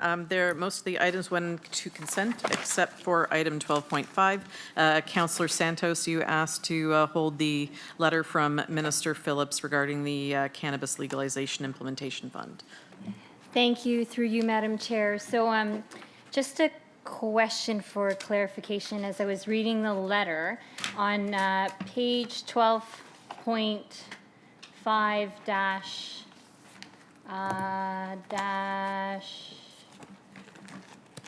yes, there it is, -1, the first page. The second bullet, upper tier municipalities will receive funding in relation to opt-out decisions made by the lower tier municipality. If a lower tier municipality opted out, the upper tier municipality will not receive funding on a per household basis in relation to that municipality. So just some clarification, because I brought this up before. The City of Brampton was the only one in the region of the lower tier municipalities to opt in to cannabis retail. And because of that, in a previous report, the region was going to receive an additional $250,000, thereabouts, of additional funding. And my question is based on this letter, does that mean that the funding will go to the lower tier municipality that actually opted in? Because right now, it says here that those who did opt out will receive the $5,000, which was reported on the actual report. So clarification on how the funding is going to be dispersed, given that the City of Brampton is the only lower tier within the municipality of the upper tier that opted in, and is the only reason why we're getting the additional $250,000. And if that is the case, I know that the report 15.2 also talks, 15.2, which Councillor Raz brought out of consent as well, also talks about Peel Public Health using some of that funding to deal with Peel Public Health related issues on cannabis. So just some clarification on where that funding is going to go, because certainly Brampton can use it. through the chair, if I may, I can give some of the financial perspective of it. The province has allocated the pot of money for cannabis funding 50-50 between upper tier and lower tier municipalities based on a household formula. Within that formula, if a municipality opted out or opted in, those that opted in received a higher level directly to the local municipality. So the city of Brampton, city of Mississauga, and city of Caledon would have received, everybody received something. The region's share at 50% is based on the fact that Brampton households are opted in, and it's discounted for Caledon and Mississauga not being opted out. So each municipality receives some funding. If you're opted in, there's a bigger envelope of funding at the lower tier, and the regions MOH can probably speak to how the regional funds are being allocated. But the region's allocation is about $994,000. Hope that helps. Kind of.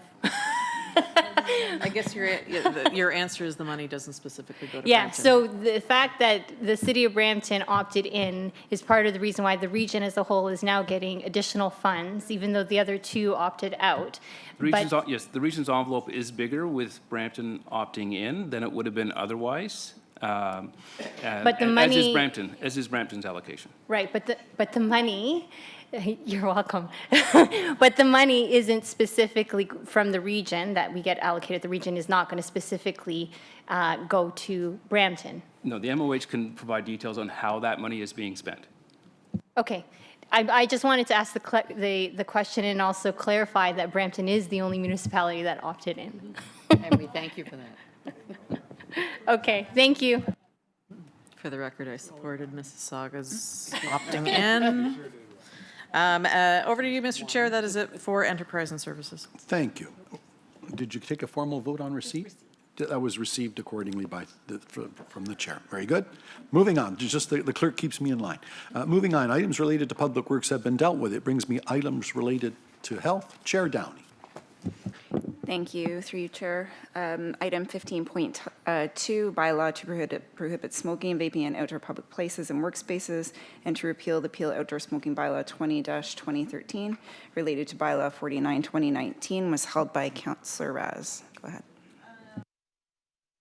I will actually just move this item. I had just chatted informally with our Associate Medical Officer of Health. Are you an associate, Monica? I am. Did I Thank just you. promote Hi, I'm you? Monica. No, you're I'm good. an associate medical So, officer of health. I'm good, Mr. Chair. Thank you. Or Madam Chair. Yes, thank you. Thank you. I think the message is don't vape. It's bad for you. Thank you.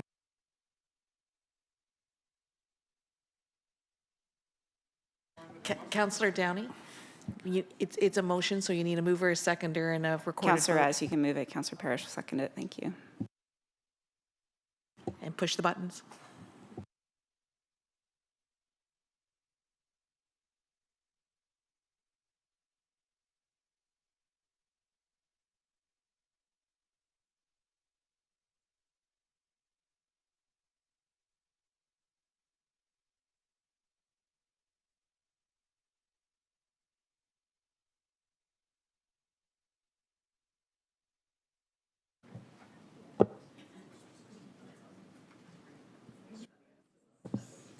That's it.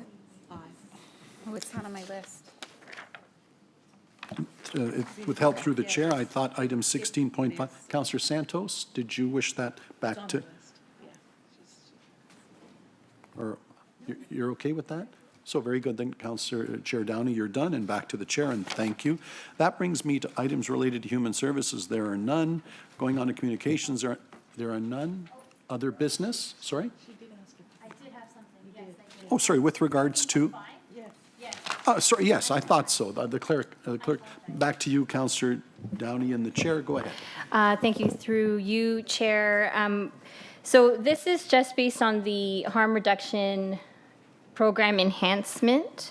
There's been an increase in opioid crisis in Peel region. I just wanted to confirm on the record that with respect to funding and jurisdiction on this issue, on opioids or harm reduction, that belongs at the region, correct? It's a regional issue? Through the chair, I believe this funding gets given to Peel Public Health, and Peel Public Health does have harm reduction programs that it operates throughout the region. Okay. In terms of dealing with opioids and harm reduction programs, et cetera, do the lower tier municipalities have any jurisdiction on the issue in terms of dealing with it or access to funding? I'm not sure about the funding piece, but certainly we do have collaborations with the city of Brampton and stakeholders that are situated in Brampton. Okay. And then based on this report and the information here, certainly Peel Public Health and the region are doing things. There is a plan with respect to harm reduction, opioid crisis, et cetera. We toured Peel Public Health, so we saw it ourselves. I just wanted on the record that that is the case. Absolutely, that is the case. And in fact, we plan on bringing an update in the later fall on the opioid strategy to Regional Council. Perfect. Thank you so much. Those are my questions. Thank you. Councillor Pleshy. Thank you, Madam Chair. I'm not sure about the line of questioning and the answers that were given. There are a significant amount of resources at the lower tier municipalities that go into the opioid crisis, i.e. fire, bylaw, transit. Are those stats coming from Brampton, and are they being subsidized at all, or is any of the funding going towards Brampton in lieu of those statistics that are coming out of the municipalities? Either Brampton, Mississauga, Caledon.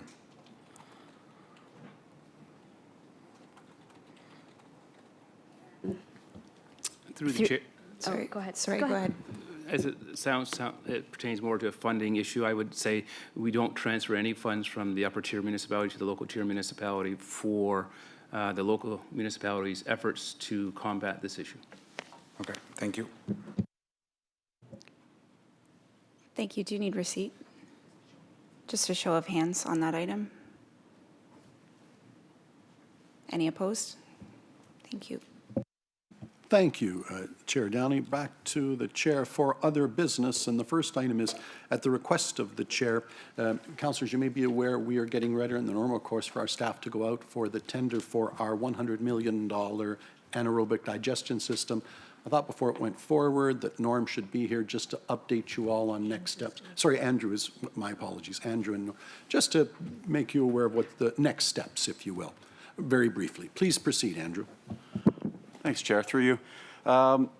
Correct. This momentous project in our waste management journey hit the street yesterday, and it will be a long procurement process. For those of you familiar with how Infrastructure Ontario does these processes, a similar process. We'll be working with the 4 bidding vendor teams, and they are teams comprised of Ontario firms and international firms.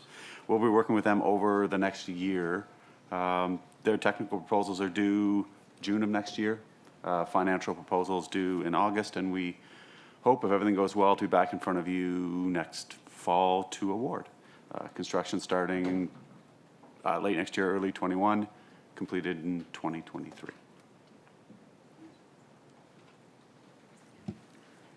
All good. If there are no questions, just again to make everybody aware where we were in the process, thank you very much. Thank you for the presentation. Oh, sorry, yeah, and I should have meant, because of the nature of it, any other contract, just a reminder of the role councillors do and do not have in a procurement process, if I can couch it that way. Back to you, Andrew, and the staff. Thank you. I would ask that if any vendors ask you of any questions or want any more information about the project, please forward them on to the contact they were given as part of their bidding documents, who will get everything to them. So we're being transparent and open with all the vendors, and they all get the same answers. Very good. Thank you very much for that. The next item I have under other business was brought forward by Councillor Santos with regards to domestic violence. Councillor Santos. Thank you. Through you, Chair. There has been an increase, as we know, of domestic violence issues throughout the region of Peel. Certainly in the city of Brampton, disproportionate amount lately. At council yesterday at the City of Brampton, we ratified a motion to increase public awareness and support to end violence against women. One of the biggest barriers for women's equality and equity is gender-based violence. And so we have prioritized it at the city. I know that we're doing tremendous work at the region of Peel to address the issue. So just a couple of things. Number one, Take Back the Night is happening at Ken Willen Square in the City of Brampton on September the 19th. And also, secondly, I'm wondering if staff could possibly come back with a presentation to update us on what is being done on the issue of domestic violence in Peel Region, preferably before November the 25th, which is the International Day for the Elimination of Violence Against Women. Through the chair, yes, that would be fine. We could bring back a presentation that talks about the supports that we currently have in place for women and where we think we're going or what we're trying to move ahead on. First of all, well done, Councillor Santos. I need a formal motion in that regard because it is direction certainly moved by Councillor Santos, seconded by Councillor Raz as direction of staff. I need a show of hands. All those in favor? That carries unanimously. Well done. Moving on. With regards to notices of motion, I have none. Bylaws. That the bylaws, this has been moved by Councillor Dasco, seconded by Councillor Kovac, that the bylaws listed on September 12, 2019 Regional Council agenda, being the bylaws 49, 2019 and 50, 2019, be given the required number of reading, taken as read, signed by the regional chair and the regional clerk, and the corporate seal be affixed thereto. You've heard the motion. All those in favor? Any opposed? That is carried. That brings me to the in-camera matters. So at this time, I'd ask those that who are not required to be here for the in-camera to make your way, and we will deal with the in-camera. With Councillor Sinclair on. Just a request. At one point, we had our integrity commissioners doing a training session with us. They didn't get all the way through, and I see our council agendas seem to get fuller and fuller. But it would be useful to continue that training on at some point. Okay, let the chair take that back with the clerk and we will get back to you. Thank you. Okay, we are back in session. First item I have with regards to the in-camera resolution that's been moved by Councillor Madero, seconded by Councillor McFadden, that the July 11, 2019 Regional Council closed session report be received, and further that the recommendations contained within the confidential report related to item 23 listed on the September 12, 2019 agenda for Regional Council be approved and become public upon adoption, and further that the oral in-camera item listed as 22.4 on the September 12, 2019 Regional Council agenda be received, and further that item 22-2 is deferred to the September 26, 2019 Regional Council meeting. You've heard the motion. All those in favor? That is carried. Oh, sorry, I need a recorded vote. My apologies. A recorded vote with regards to the matters coming out of camera. So if you'd push your button accordingly.